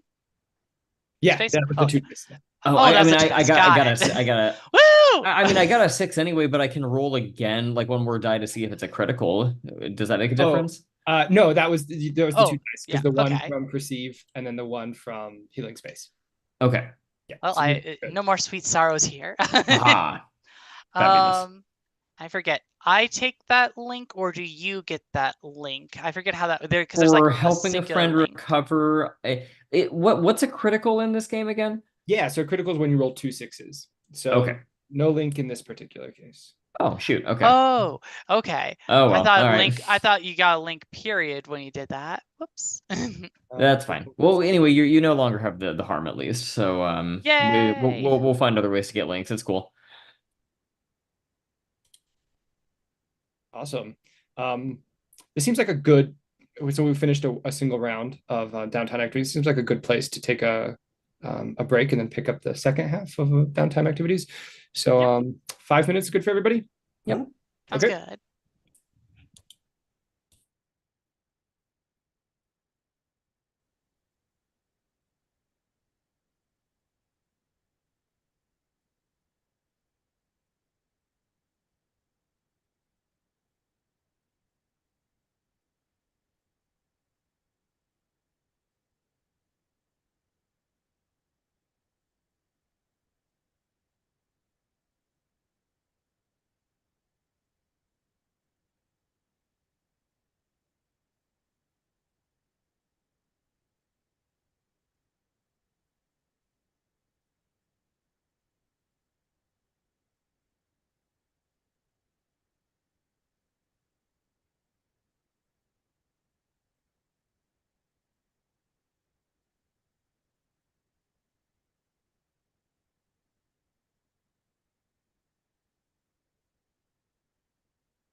Fumi, are you back?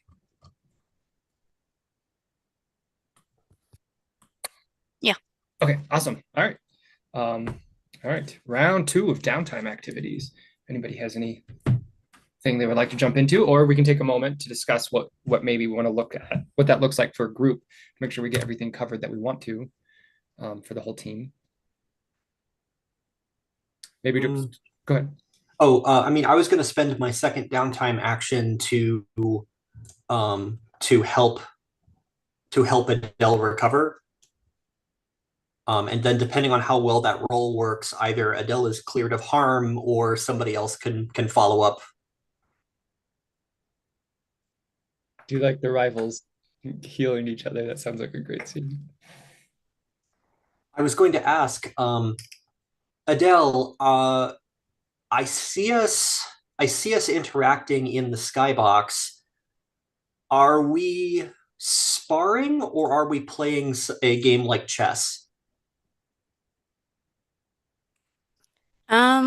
With Adele, honestly, it's like can easily do either. It's like they're used to accommodating for it's like others, so it'd be more of like what Frida's more comfortable with.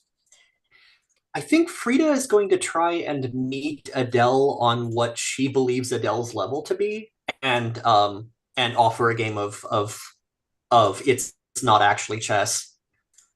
I have this mental image that this game is effectively chess, but like the iconography of the pieces and the names of the pieces reference pre-calamity figures. Like that's not a thing we know, but like the terms that are being used are referencing some kind of pre-calamity conflict, Yeah, that's and really we fun. just sort of roll with it. Oh, does that mean that when you're facing off against each other, that Frida's playing the dark side? Yeah, it does. That's inevitable, isn't it? So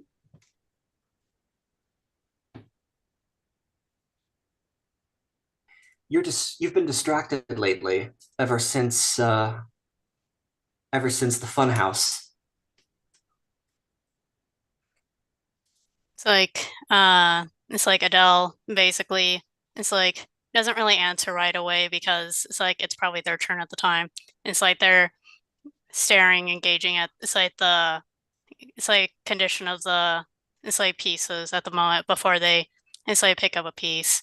It's like and it's like moving along the board before mentioning it's like is that so strange? There was a lot it's like after all a lot did happen, especially between you and Violet. Speaking of, how are you doing with your brother since that situation? Well, I've got him space. We'll see. We'll see how long the tenuous situation asks. How long the situation. We'll see how long we get before the situation becomes tenuous. He's okay for now, but I imagine there may be questions later. That was. It troubles me how effective that funhouse was at preying on the members of this festival, the members of this parade. And it doesn't seem as if the powers that be have learned their lesson about grinding its participants down. Whoever's manipulating events and whoever is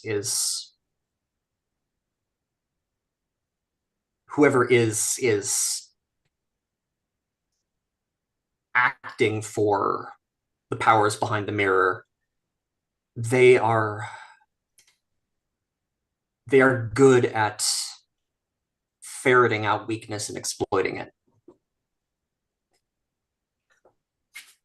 I do agree. It does seem that the it's like Abyss is especially it's like it does seem that whoever is opposing us is especially aggressive. It's like this it's like around this time compared to what we used to deal with. Although it's like it does leave me to it's like wonder why or what drives them, I suppose. What it's like could you imagine it's like what they could possibly gain from this sort of suffering?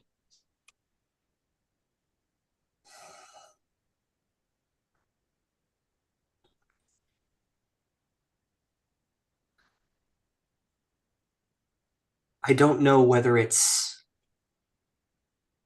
I don't know whether it's foot soldiers that they want, or merely just all of us worn down so that there are fewer of us to resist when they make their grand gesture, their grand move. Did you And at get that, any Oh, go sorry, ahead. go on. No, go ahead. Did you get any insight into their their plans or their vibe when you broke the prism? They kind of, it's another pause. They seem, it's like, although this time not so much about the game, so much considering it's like your question. It's like when they think, it's like answer, I think there was, it's like, I did feel something. It is a little bit difficult for me to put into words. I think in part because I feel like this is an emotion I'm not necessarily used to feeling, or I'm not used to recognizing, perhaps. But, and their sentence drifts for a moment. It's like as I try to figure out exactly how to, put it to words before they suddenly seem to, switch it's like subject. And it's like resume. It's like, is it, it's like terrifying finding your, it's like finding your brother in that sort of situation.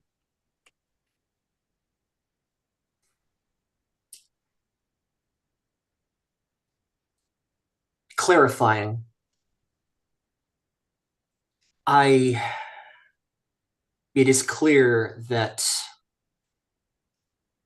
it is clear that the abyss has learned enough to know how to hurt me. But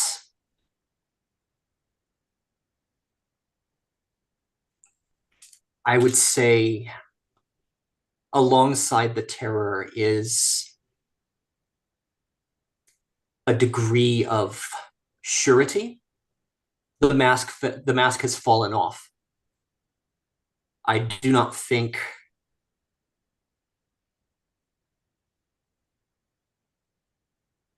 when these people start playing games with the lives of people we care about, it renders their intentions plain. There is no safe harbor on the other side of the mirror. There is no peace, and there is no safety. There is no survival. There's no life. And I think seeing that makes it clear that we're on the right side here. We're doing what we have to. And the stakes are real for a lot of people. It is reassuring to see you so it's like confident in your it's like beliefs compared to when we last faced off. I will say it's like back at the fun house, seeing you and Vega both, it's like with your loved ones. It's like having I suppose it's like it made me question. You both, it's like and clearly it's like Sarah. it's like y'all have, it's like y'all very obviously have, it's like somebody, it's like people that it's like you know that you want to protect. It's like people you grew up with, people who it's like mean a lot to you. And I suppose it's like it also kind of made me realize I don't have that sort of certainty that it's like the way the rest of you do. It's like for it's like hmm. It's like the closest it's like people I've known it's like as family before you guys was Oda, who in all fairness, I can't say it's like she ever treated me too close. And well, myself, if you can count that. So it's like, but it's like, and so I guess, and it's like they kind of do a sort of, it's like circling gesture. It's like in the air. It's like with their wrist, as it's like they seem to sort of like, it's like as though they're trying to sort of spin up. It's like the thought before they, is like kind of realize. It's like I think it's that sort of realization that I might be missing something compared to the rest of you.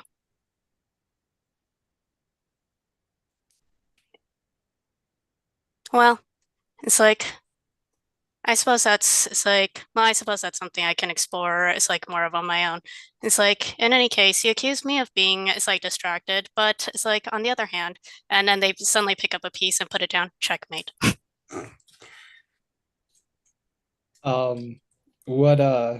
What action are you going to roll, Frida? I think that's going to be express. Okay, sounds great. You get the express die, and then because this is a help a friend recover, the healing space die as well. So 2d6. Okay.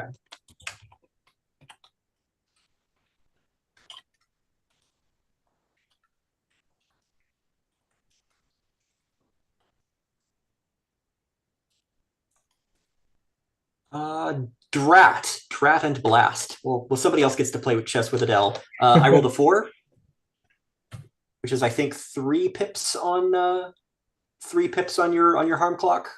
Yep.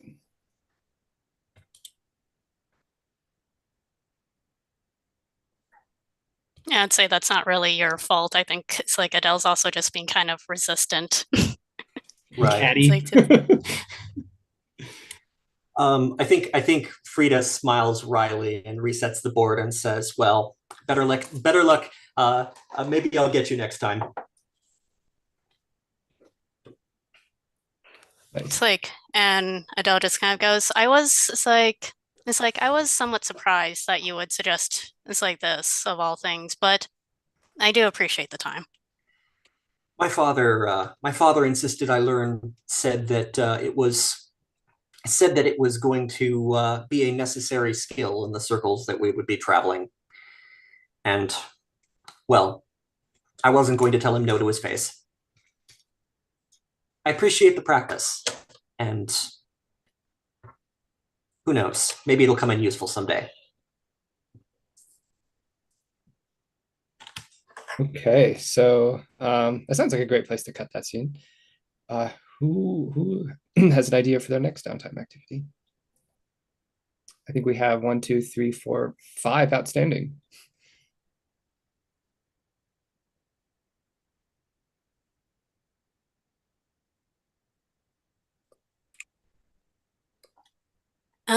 I think I would like to. I think I would like to make a connection with, let's see, Sarah.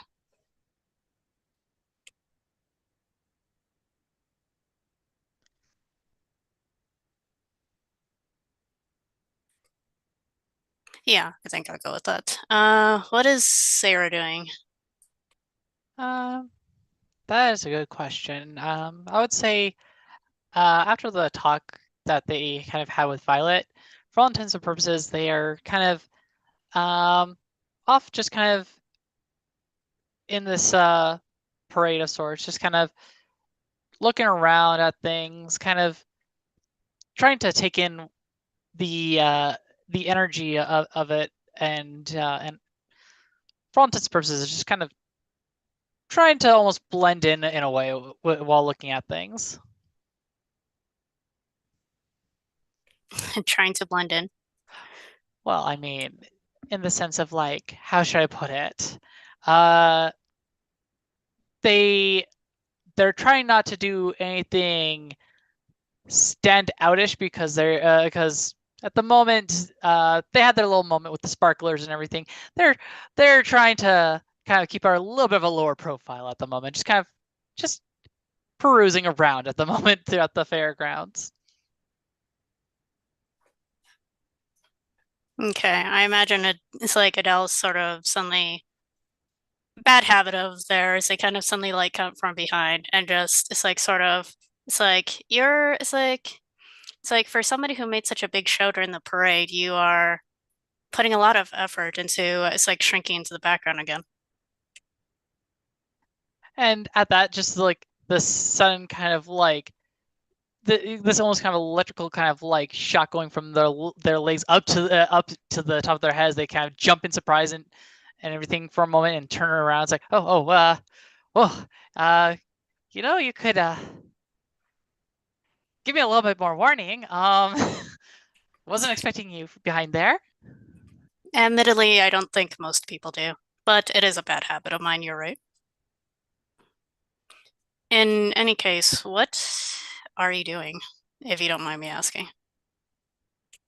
Oh, just kind of checking things out. I had some really nice parfait and everything earlier, but then I'm like, I never really paid attention much to like the festivities of these events. So I thought, why not just kind of, I don't know, try things out, see something different.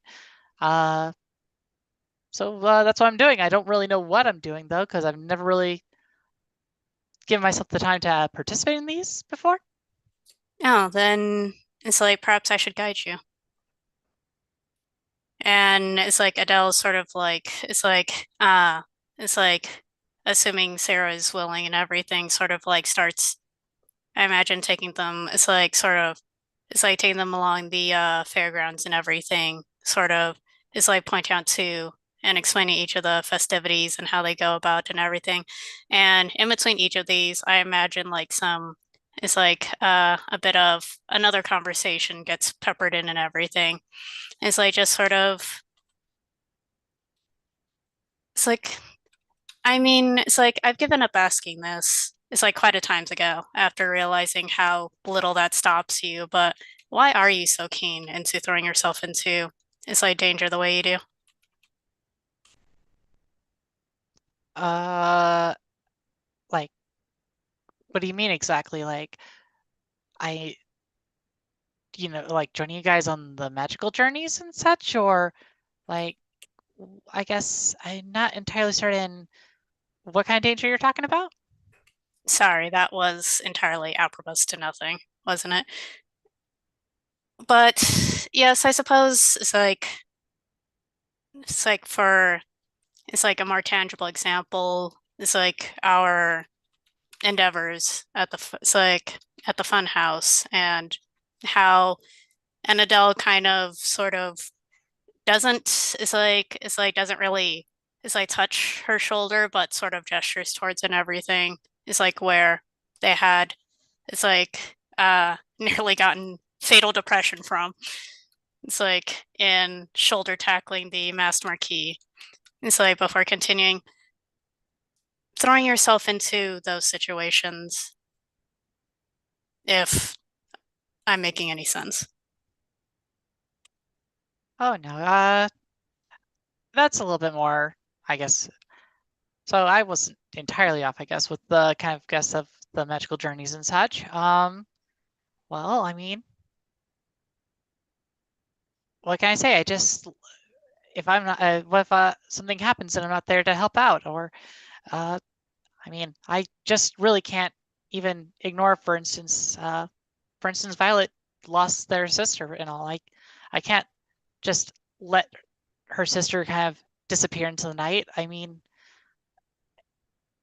if I could have been there, if I could have done something, I always want to do. I don't want to just accept that somebody's going to be saved by somebody else and accept that, oh, somebody hopefully will do it, and then no one actually does it. I don't ever like the thought of just trusting that somebody's life will be saved. I mean, if that was the case, for instance, with you all and everything, I probably wouldn't even be here. I mean, the whole reason I even met all of you is when I guess when we didn't really even know much of each other, is I was put in danger's way by what most people aren't even aware of in this world with this abyss and such. And the fact that you guys came is the whole reason I am still here. So by all means, I don't want somebody else to be in that same position where no one came. Adele, it's like seems so amused, almost it's like to the point that they could, it's like laugh. It's like before, it's like responding. It's like you, it's like, it's like I suppose I'm the one that's it's like that should be it's like questioning themselves more than anything. You, on the other hand, make it sound so simple. It's like so obvious. It's like if anything, it's rather admirable how almost altruistic your reasons are. It's like with that said though, do you ever it's like I don't know, do you ever is it ever too much for you? Like, are we talking about on too much for me in the physical sense, or are we talking about something too much on a different way? Like, I mean, she kind of gestures to like her various little bandages and everything. It's like, I mean, if it's on the physical sense, I mean, this cut here is nothing actually compared to like when I tried saving a cat from a tree and fell and scraped up way more part than just my shoulder. No, I clearly do not. Considering, I think it's like quite ironically, you it's like managed to it's like prove yourself the most hardy of it's like all of us, despite your position. It's like so to speak. I'm talking about does ever become too much. Like I think for the it's like for example, I think for the average person witnessing all these things, it's like and not having the same kind of protections that I or Violet or Frida do. It's like most people would be overwhelmed at the very least. At least that's what, at least that's how I feel. Perhaps if it's like looking back, if it's like to the kind of situations I've been in, if I didn't have the means that I do in order to make it through those, it's like those fights, those challenges, alive and everything. I think for me, it's like possibly it's like it'd be too much, but that doesn't seem to be the case for you. So I suppose it's like I find you rather fascinating in a sense in that regard. And she kind of tilts her head in this kind of sense of confusion a little bit at being one considered fascinating. I mean, I'm just your average day person, very average, honestly, and is kind of what's going in her head. And she just kind of responds in this in all the very much true to her, to the heart of. I mean, I don't really think I'm all that fascinating. Really, I I don't have anything like all that standoutish. But as far as your question earlier, no, I don't find that being a part of these things is too strenuous, or at least it'd be more strenuous for me to not be there, and to just not know what happens. But does it get hard? I mean, I wouldn't. I would say it's actually harder for me just not knowing what exactly I can do to help out. But I mean, I put my best effort into it, and I mean, so far things have worked out. So that's kind of where I've gone with it. Is Yeah, that a good place to end that scene? yeah, I think so. Okay. Let's see. I think that could be either empathize or confess. Possibly. Sarah, did you enjoy this? I would say, yeah. Okay. So an additional die on whichever you choose between empathize and confess.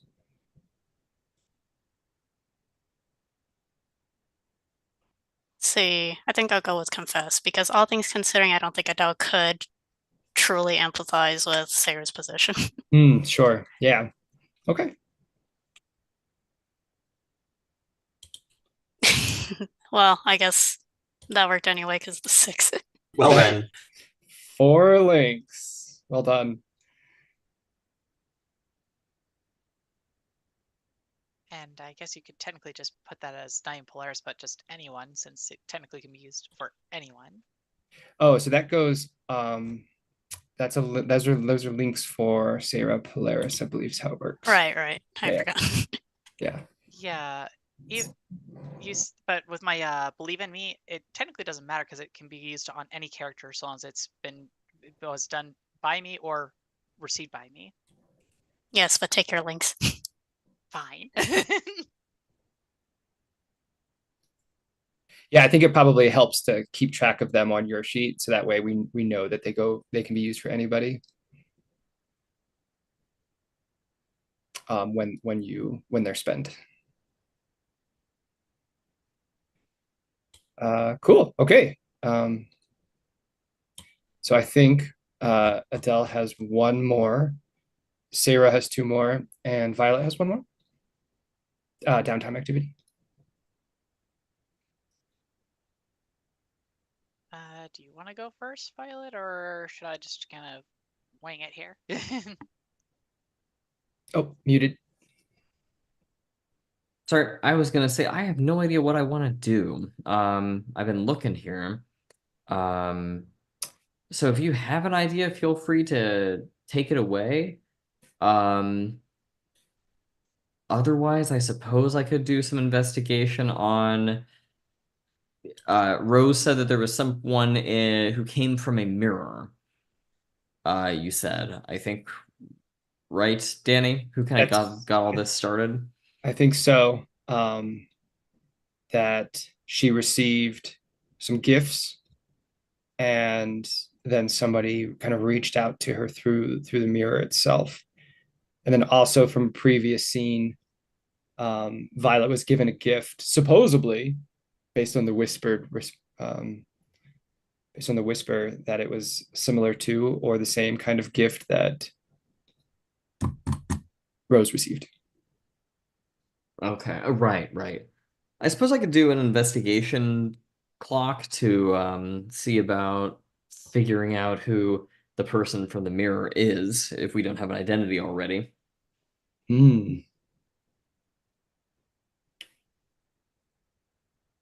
Yeah, okay. So for investigation, when you investigate, describe how you seek information on your adversaries and make a downtime roll.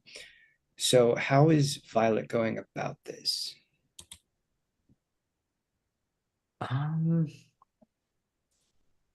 Well, The only person I really have to go off of is Rose, unless there are other PCs or NPCs who might know something about this. Okay. Yeah, no, that sounds like a great lead. Following up on Rose, what does that look like investigating this with Rose as kind of like the focus, like knowing they reached out to Rose already? Um,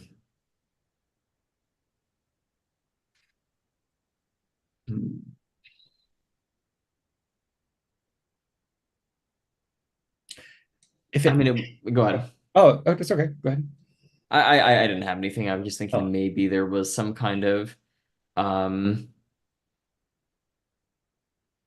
some kind of mirror that she's maybe keeping that she communicates with this person through, like a handheld mirror or the vanity that she has in her room. Um, yeah, sneaking in maybe when she's not around, going through her stuff. Something like that is probably something that you could do that feels like it kind of fits the Absolutely. the tone of the game. Yeah, I'm down for that. I think also, um, maybe I don't know if this is a flashback or this is just sudden inspiration that Violet has, um, to look in her pocket after receiving the gift, and it is like a very ornate sculptural, um, little container that holds, I think probably a very dark fluid in it. Hmm. Um, and it's almost shaped in like a prism shape, but it's clearly just glass. It doesn't seem to reflect light. And there's a stopper on it. Just kind of a vial of solution. All right. So yeah, so why don't we go ahead and make the roll, going sneaking in and sorting through Rose's stuff, and then based on, you know, the result and the questions you ask, we'll see where that takes us. Okay. Does perceive seem reasonable Oh, for? yeah, Okay. 100%. So that's 2 dice, I think. I think it's just one because you're just one dot. Okay, just one. Well, I have just one. I forgot I didn't get the free one. Well, I rolled 2, but the first one was a 4. Okay. Okay. Yeah. We'll take that. All right. So on 4, we have 3 segments, and you have one question and one follow-up question. I mean, the thing I fundamentally want to know is who is the person in the mirror. I marked one too many. Okay. Um, do you have a question on your gather information that points us in that direction? Let me see.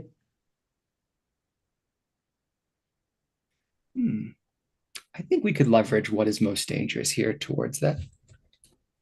Yeah, I mean that tells me that yeah, that's basically good enough. It just gives me some information on kind of the nature of the antagonist. Yeah. Yeah. So Rose is gone, taking care of, duties, house duties, and you're there in her tent space. You see her vanity laid out before you. Again, with all sorts of various cosmetics and whatnot, and then the mirror there. You see that there's no invitations, and the basket of cosmetics that were there before are gone, but in place is now just kind of nestled in the center, a small little black box with like a little black ribbon. No like tag or anything like that, just like a little gift. What does Violet do? I'll very gently kind of undo the ribbon with one hand and what is the gift? So inside is a matching container to the one that Violet received during the photographs. Almost Hmm. exactly a small vessel, sort of ornate in shape, filled with black solution. And I think as Violet looks up, it's not Violet's reflection. It's a dark, shadowy, sort of featureless face, but the silhouette is feminine, with their hair done up, very tall, sort of regal, well out of fashion. You can tell that they're watching you. So they can see me. Okay. I think you hear a voice, a feminine voice. It says, "You're not who I expected to see. Are you Rose's sister?"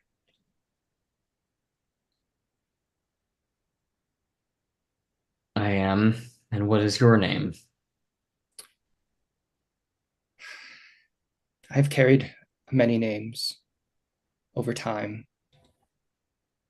Currently, I go by the Baroness.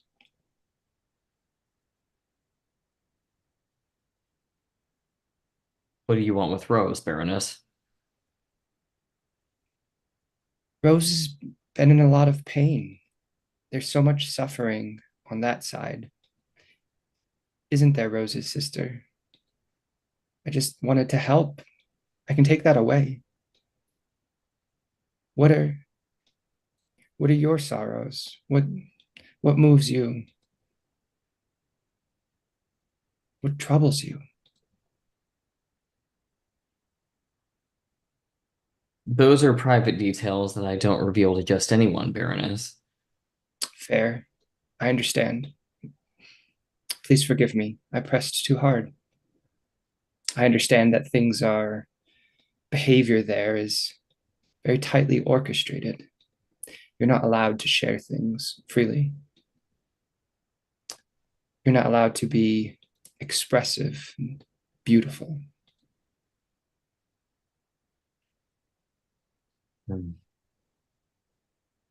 Out of character, I get one follow-up question. Yeah, go for it. Is that from my gather information I think collection or the follow-up is more freeform based on the context. okay.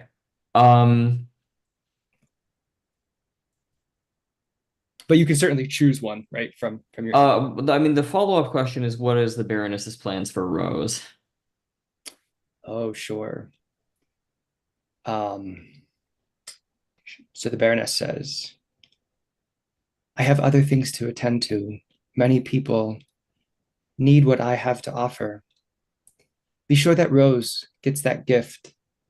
Should have her attend my court soon. I would like to see her again very, very soon. I miss her. And then I think the mirror, her image in the mirror just sort of gently fades away, and you see yourself just looking at yourself. Sure.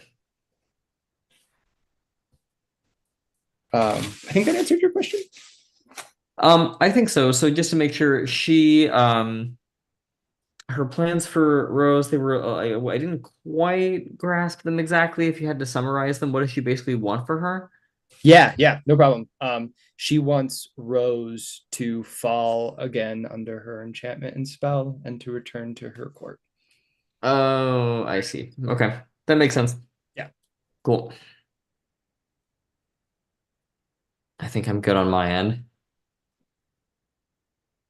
Okay. I think we have 2 more for Sarah and 1 more for Adele. Is that right? Yep. Okay. And I was already planning on doing a my connection with Frida. And out of curiosity, how is Frida when it comes to kind of like, I would say like festive game, like the festival. I would assume this festival has like probably some kind of games or a little bit things like you can obtain prizes from or something if you participate in it, or even like a little bit of a competitiveness with it too. I think Frida is hyper competitive. I think I think she might have a certain mild aversion to sort of slumming it with carnival games, but at the same time, I think she can sort of throw herself into the moment and kill her inner critic. Kill her inner critic. Then I would say Sarah kind of approaches Frida, I would say, with wherever Frida is at the time, and it's just like, so I got Adele kind of showed me around, and I saw there's like these festival games I've never done before, and well, I don't know, like I was thinking maybe we could have a little fun competition of sorts. I'm not really good at these kind of games, but I figured it'd be kind of a little fun R&R in a sense. I think she frowns slightly and she says, "I've heard that those games are rigged, but I suppose we can put that to the test." Rigged, you say? That was not part of Adele's explanation. I mean, I have a little bit of an aversion to that too, but I mean, if they are rigged, I mean, I think it'd be pretty obvious. I mean, given how good you are at games and everything, I wouldn't be surprised if we kind of see it just from. I can't imagine you like losing like every single festival game. So I think that'd be a pretty good telling of whether these things are truly legitimate. Sure, let's put the stories to the test. And out of curiosity, what kind of festival game would we possibly jump in on? Because Zera's, for the most part, like they got the little semi-tour from Adele, but for all intents and purposes, they just know, okay, here's where kind of the gaming area of sorts is, but they look at these and for all intents and purposes, has no idea what to make of any of these things or even what's the point of any of them. They're games. I imagine there's some probably classic stuff like ring toss and throwing balls at bottles and stuff along those lines. Um, I think Frida will gravitate towards those rather than something like like ringing a bell with a hammer or shooting water pistols at stuff. Anything that helps her sort of play with her physicality. Mm-hmm. I'd say the hammer one would be a fun one, especially considering I feel like that'd be an interesting little competition of sorts between these two, considering Sarah actually just have a bit of athleticism to them. All right. So what about the hammer? What about the sort of hammer ringing the bell station carries a little bit of the counterculture with it? Yeah, that's a good question. I would say part of it is, in a way, for not being expressive, for maintaining like a certain like kind of almost color and tone to things. If you think about it, hitting the bell with that as hard as you can is first of all creating a noise and almost in a boisterous expression in a way that is not your norm. I like it. There's that bell is tuned to ring loudly. Now the question is, can we actually ring it? I mean, we've both participated in the parades, and I saw some of your footage from yesterday, and that was a remarkable set you did with Regalia. and Sarah's just like, though that was kind of not my best moment. Kind of caught me off guard. That was not something that we practiced. She kind of laughs kind of like awkwardly about that. And then just kind of randomly, as she's kind of picking up the like the hammer to kind of give it a go, and kind of like lifting it up, kind of feeling it, and kind of looking at the bell and everything, kind of getting the footing. Sarah's like, so, I guess I just am curious, like, when did you kind of become, and she kind of thinks of the best way to word it and all. When did you kind of realize that you could do things better, different than others? Interesting. Well, I wouldn't follow my I wouldn't follow my path exactly. I think I dove a little deeply into I think I dove a little deeply of my own accord into a pool that I should not have. But I was promised a number of things, and those promises came with obligations. And I found, as long as those promises and those obligations were linked in my mind, I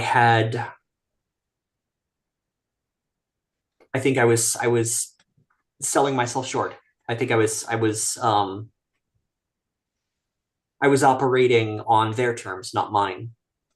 But I think I came to a realization that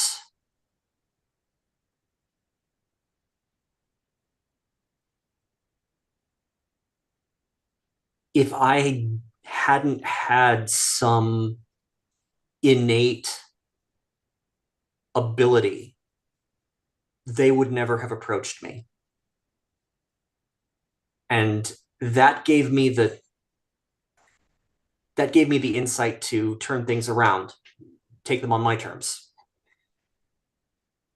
to throw away what I felt were obligations and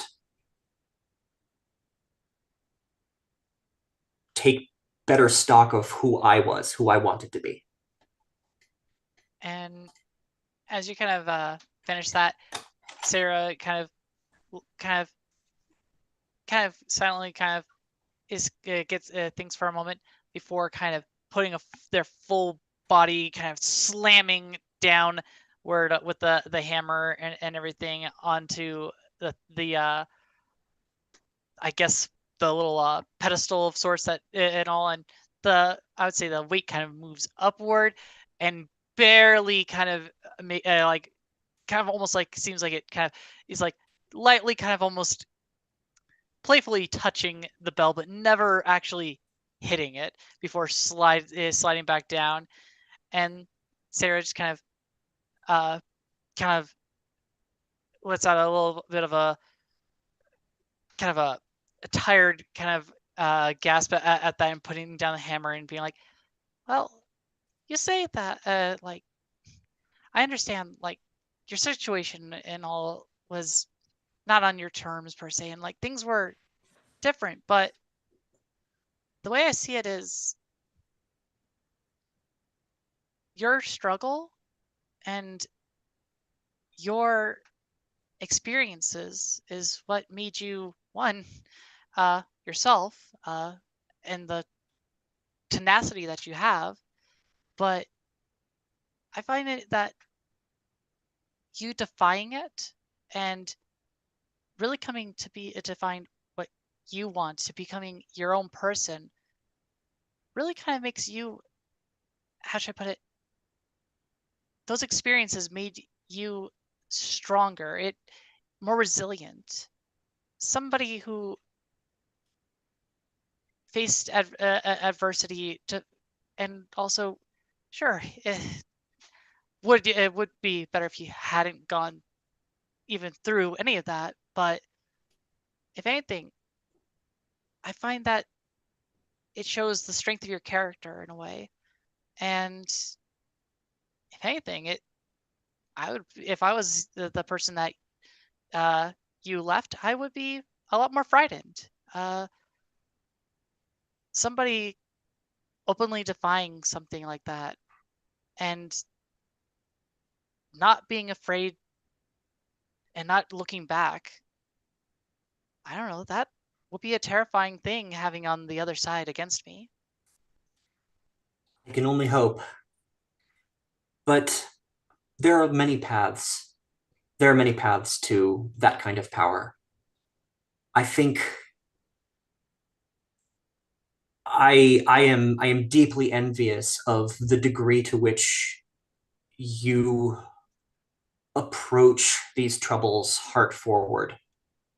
I think you are very present in what you see and what you want to accomplish when we go into danger. I think that shows an immense strength of character. And I think if your heart is in the right place and you act to be in this world what you want to be for yourself, I think that's the I think that's all the leverage that you can ask for. Speaking of leverage, I am not a weightlifter, but I have a dancer's body.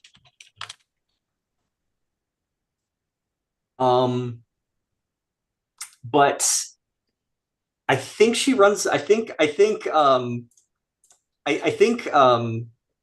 Frida misjudges the strike plate of the bell, and although she lands a really nice strike on the strike plate, the ball only goes up like about halfway, and she chuckles and says, "Best to keep yourself honest, though. Hubris can be dangerous."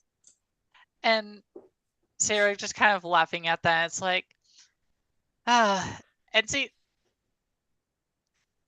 that is what all makes you. That is what makes you so strong. But also, I had to say, I kind of envy how you and Adele even play off of each other. You both strengthen each other in the most peculiar of ways. Adele, I really hope. I feel like her position in her house is stifling her. It's suffocating her. I don't know when she's going to come out of her shell, but I feel like the sooner she finds out what she wants, what she's putting things on the line for, I think the safer it'll be for all of us. And I would say before cutting the scene here and everything, Sarah just being like, well, and what better way than somebody who is what better way than a rival who found their own way and chose what they wanted to kind of help push them along in a way. And she kind of gives like a little like kind of pushes out their fist towards you kind of thing, like in that kind of thing of like almost kind of the thing of like, hey, almost pushing you on, like be that rival that gets Adele to kind of come out that shell in a way, with that little kind of confident smirk. I think you get a congenial fist bump from that. What action is Sarah rolling here? I would say in this thing, I would say it's kind of like between like an empathize, or you could also kind of say kind of her words towards Frida's kind of past could also be in a way forgive. Yeah. And did Frida like this? Absolutely. Okay. So I think for Sarah that means 3 dice because of your special ability. Oh, right. And go. Oh, hey, a 6. Woo! nice. All right, so Bellatrix marks those things. 4 of them with Sarah. Okay, so we are, I think, 8 till. I think we have 2 outstanding downtime activities, one with Adele and one with Sarah. Is that right? Yep. All right, so okay, so we'll pick those up next time. This gives us opportunity to do experience, not forget this time, and do stars and wishes. Why don't we start with the series tab for series XP? I don't think we successfully carried out a mission from the series list this session. I think we counted that last session. Did we confront the world's oppression and comfort those who suffer? I would say we comfort definitely with the comforting the dancers, comforting Ian, comforting Rose. We did a lot of comforting of people. Yeah. So do we think that's worth 2 then? I would say yeah. Yeah, I'd say so. Okay, so we have a ability we can mark from that. I'll clear it real quick so we don't forget. Did we explore the nature of the darkness and redeem those who have fallen? Yes, I feel like Vega's communication with the Baroness fits that Right. category. I was going to say that. Definitely. Yeah. And did you express the essential nature, origin, or destiny of the group?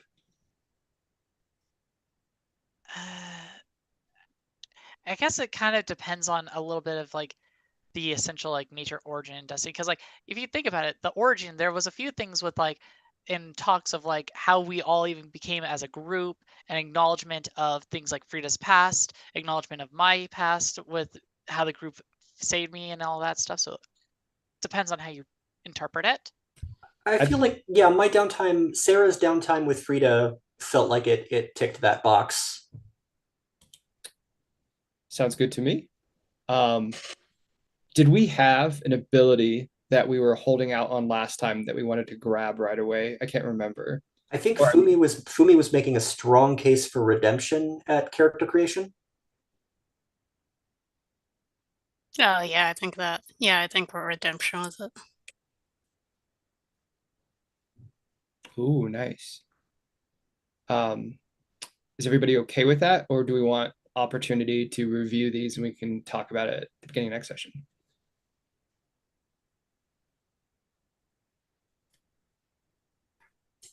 I'll mark it right now, and then I'll leave myself a note just to revisit it next time.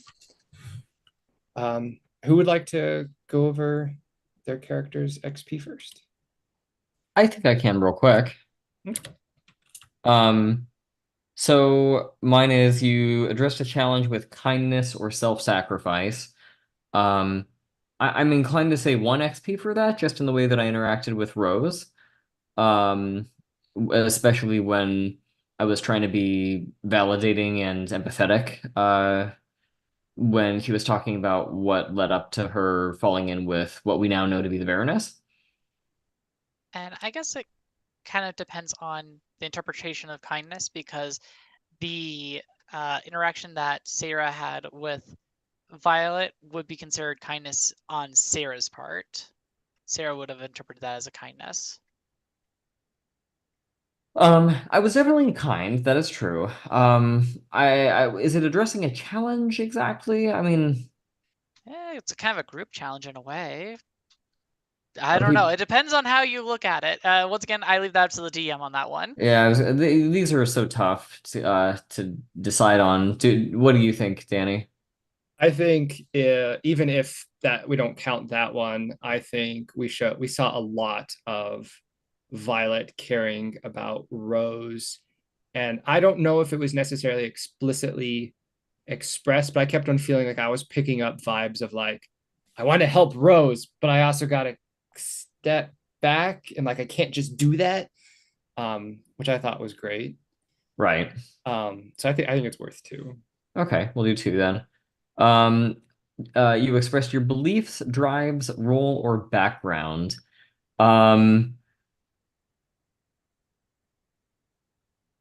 I mean, I definitely told Sarah um, how I felt about her when we had the little hangout and get desserts bit. I don't know if that counts more for expressing your beliefs or more for displaying the contents of your heart, which is another thing. Yeah. Now, Um, but you also had a lot of things with like once again Rose and like all this stuff. I feel like you were showing your beliefs and drives all like throughout everything just today. kind of ongoing. Okay. Yeah. Unless anyone thinks otherwise, I'll take two then. Um, you struggled with issues from your promises or obligations. Um, I'm inclined to say one for that one. There was an issue with my obligation that I worked into my obligation move, actually, when the mysterious person gave me the gift that ended up linking back to the same gift that Rose had been given. Does that sound good? Yeah, I think that's okay. Okay. Cool. And then no eclipse happened. Displayed the contents of your heart. I'm not sure how that differs from expressing your beliefs. So I don't know what to make of that exactly. I think you definitely, even if Rose didn't know who she was talking to, you just the pure sympathy you were exuding in that moment, I felt like was the contents of Violet's heart. Oh, sure. Okay. I gotta give it one tick then. Okay, and so then I took some of that XP and I sunk it into one check in the express skill. Oh, excellent. Okay. Yep, that's it for me.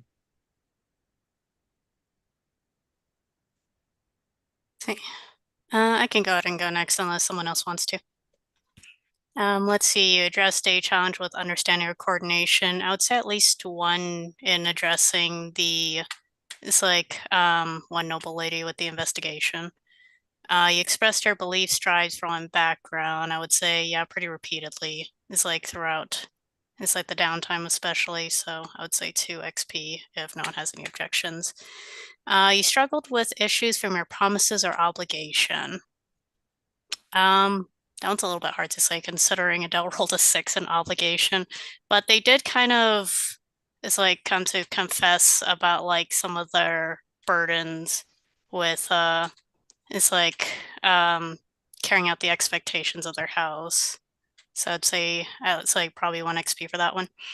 And then you embodied your eclipse or displayed the contents of your heart. I would say they at least displayed it's like the contents of their heart, especially with Frida and a little bit with Sarah. So let's see, probably 2 for that one, I guess, for 2 separate occasions.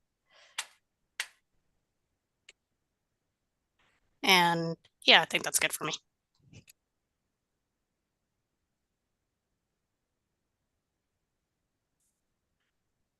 Okay. I guess I'll go. I addressed the challenge with individual action or aggression. I would say unilaterally deciding to give Ian a couch to crash on counts as one. You expressed your beliefs, drives, role, or background. I would say repeatedly. I feel like my conversations with Sarah and my conversations with Adele and this the sort of the situation that I am in with my father and the house kept coming up in conversation. So I'm going to take 2 for that. You struggled with issues from your promises or obligation. I don't think Ian counts as a promise or an obligation. However, I am needling Adele in an attempt to keep her grounded. So I feel like maybe I'll take 1 for that. It may be a half a point for needling Adele and half a point for dealing with house bullshit. And then you embodied your eclipse or displayed the contents of your heart. I would say either 1 or say 0 because I already counted it with beliefs, drives, role, or background. Frankly, with the contents of your heart, plenty with Sarah in the talk of your power and your past. Okay. All right, so I can take that. I like other people am expressing a bit of confusion between what things count as the second question and which things count as the fourth, because often the contents of your heart are going to be focused on one's beliefs, drives, role, or background. I think the easiest interpretation there is double count it. That's fair. So I think that's 5 total. Okay, and then mine, address a challenge with compassion and honesty. There's a lot of kind of conversations that and challenges, I would say, that they kind of address with honesty, especially with the challenging questions and thoughts that a lot of people were bringing up to Sarah to kind of contemplate, but I don't know if that would count.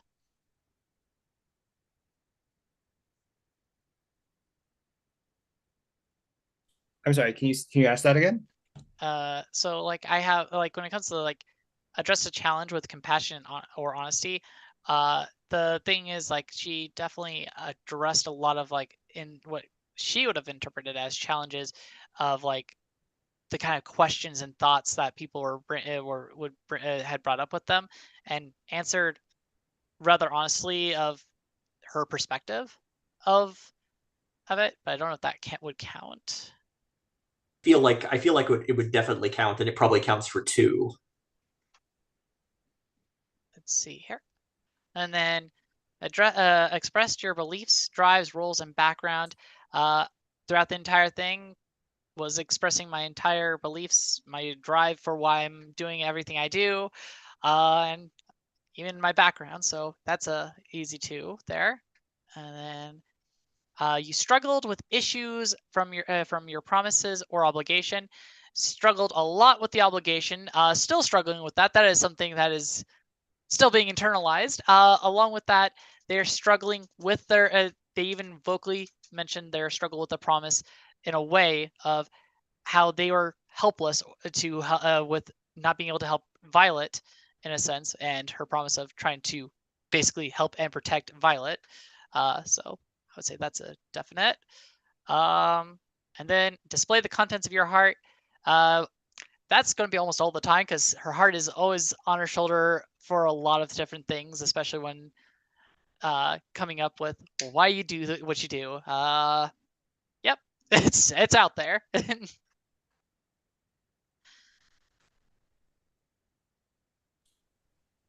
Awesome. I guess we can jump into stars and wishes now. I liked how the big star for this seemed we seemed to hit on this multiple times of, like, everybody piling in to make sure Sarah feels empowered. Like, every opportunity, that was great. I think everybody had an opportunity to go, like, Sarah, you're great. Be better. Keep doing your thing. This is awesome. I also like the running shoes gag that I think is going to happen with Sarah. That's fun. I really liked the scenes with Frida and Ian. I felt like those were really compassionate, and we got to see that relationship. That was great.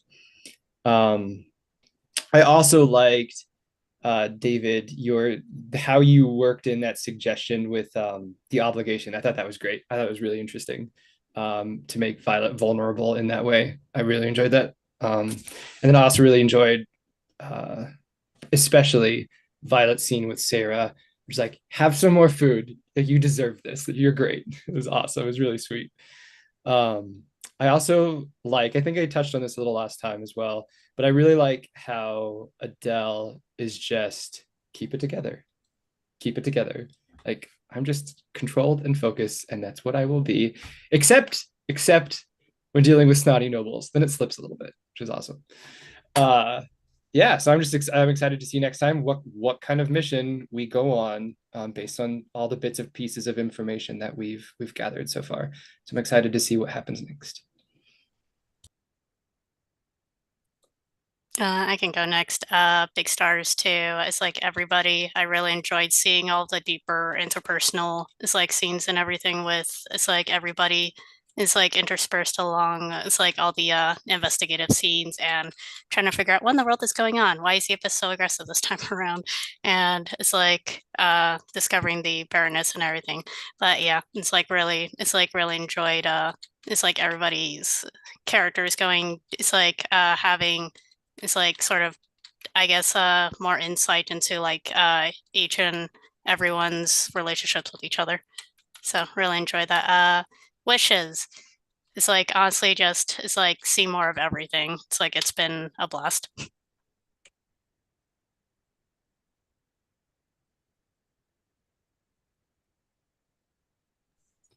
I think I can go. Danny, thank you for taking me there with that brutal downtime scene with Ian. That I feel I really like the notes that hit, and it's sort of galvanized my character in an interesting direction.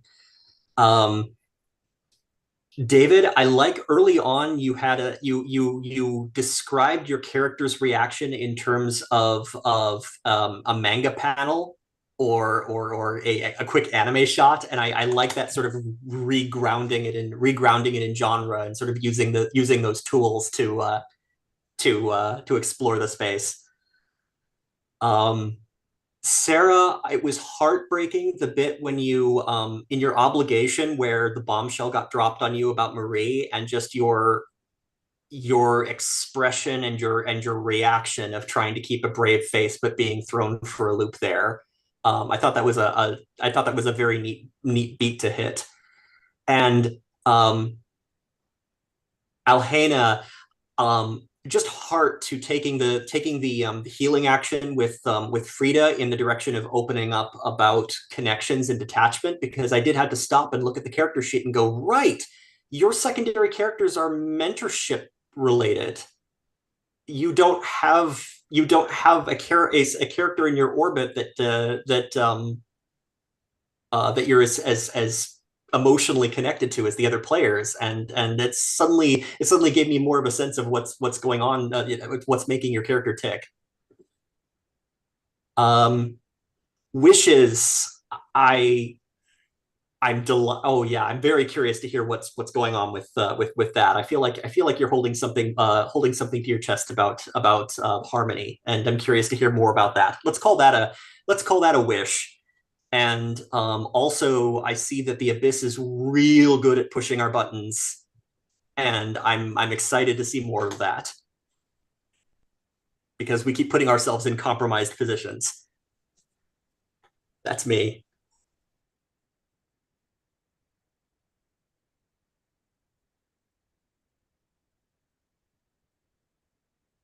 I can go. My stars are a little bit kind of everyone at once. I enjoy listening to everyone's downtime scenes and seeing how creatively people are able to set scenes. With these kinds of games, it's kind of interesting. Sometimes groups are really into setting their own scenes, and other times people scratch their heads and just ask the referee or the game master, call them what you will, hey, could you set, hard frame a scene for me? And everyone's really pretty good about just being able to put their characters where they want them to go, which I like to see. I guess for me, the only wish I can think of is really just kind of a personal one as I'm getting more familiar with the system. I'm trying really hard with downtime scenes in particular to make them still advance the story in some way. I've seen in other Fortune of the Dark games I've played people treating downtime scenes really more like it's just kind of a box we have to check and get through before we can get to the actual plot advancement. And I feel like that would do it kind of a disservice. So I've been trying to find ways to make it so that my character's in a different position narratively at the end of downtime scenes than at the end of downtime phases than where they were at the beginning. As opposed to, well, I roleplayed a conversation and got some links and advanced a couple clocks. Okay, let's get to the mission now. I hope that makes sense, but that's just one thing I'm really paying attention to for my own gameplay.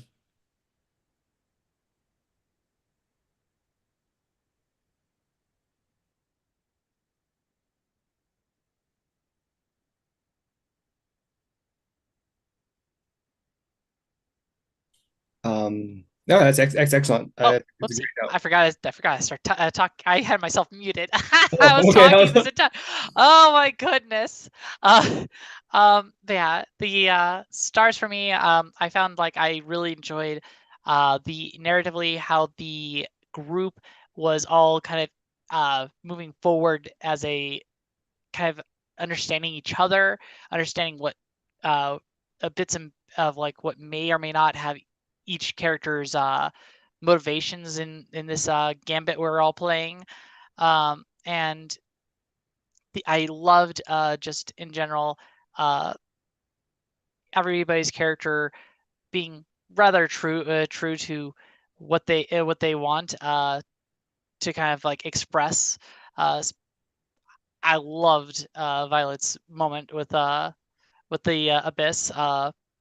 Not sure where that's all going to end up going, but that'll be an interesting one to say the least. And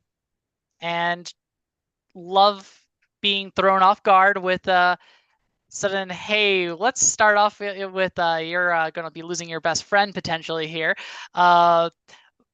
Took me for a loop there. So very much props to you there, Danny. Was not expecting that today. And let's see. Wishes. I understand. I understand exactly kind of where David's coming from. I trying to always kind of keep in the forefront of my mind of like everything I'm doing is hopefully pushing part of the narrative as a whole. And generally, my main wish is kind of just excitedly wondering where things are going to go. I definitely want to know more about what kind of how the poison promises for certain characters start playing out. I'm still here thinking about Oda. Not sure how that's going to be playing, so that's still dwindling in the back of my mind.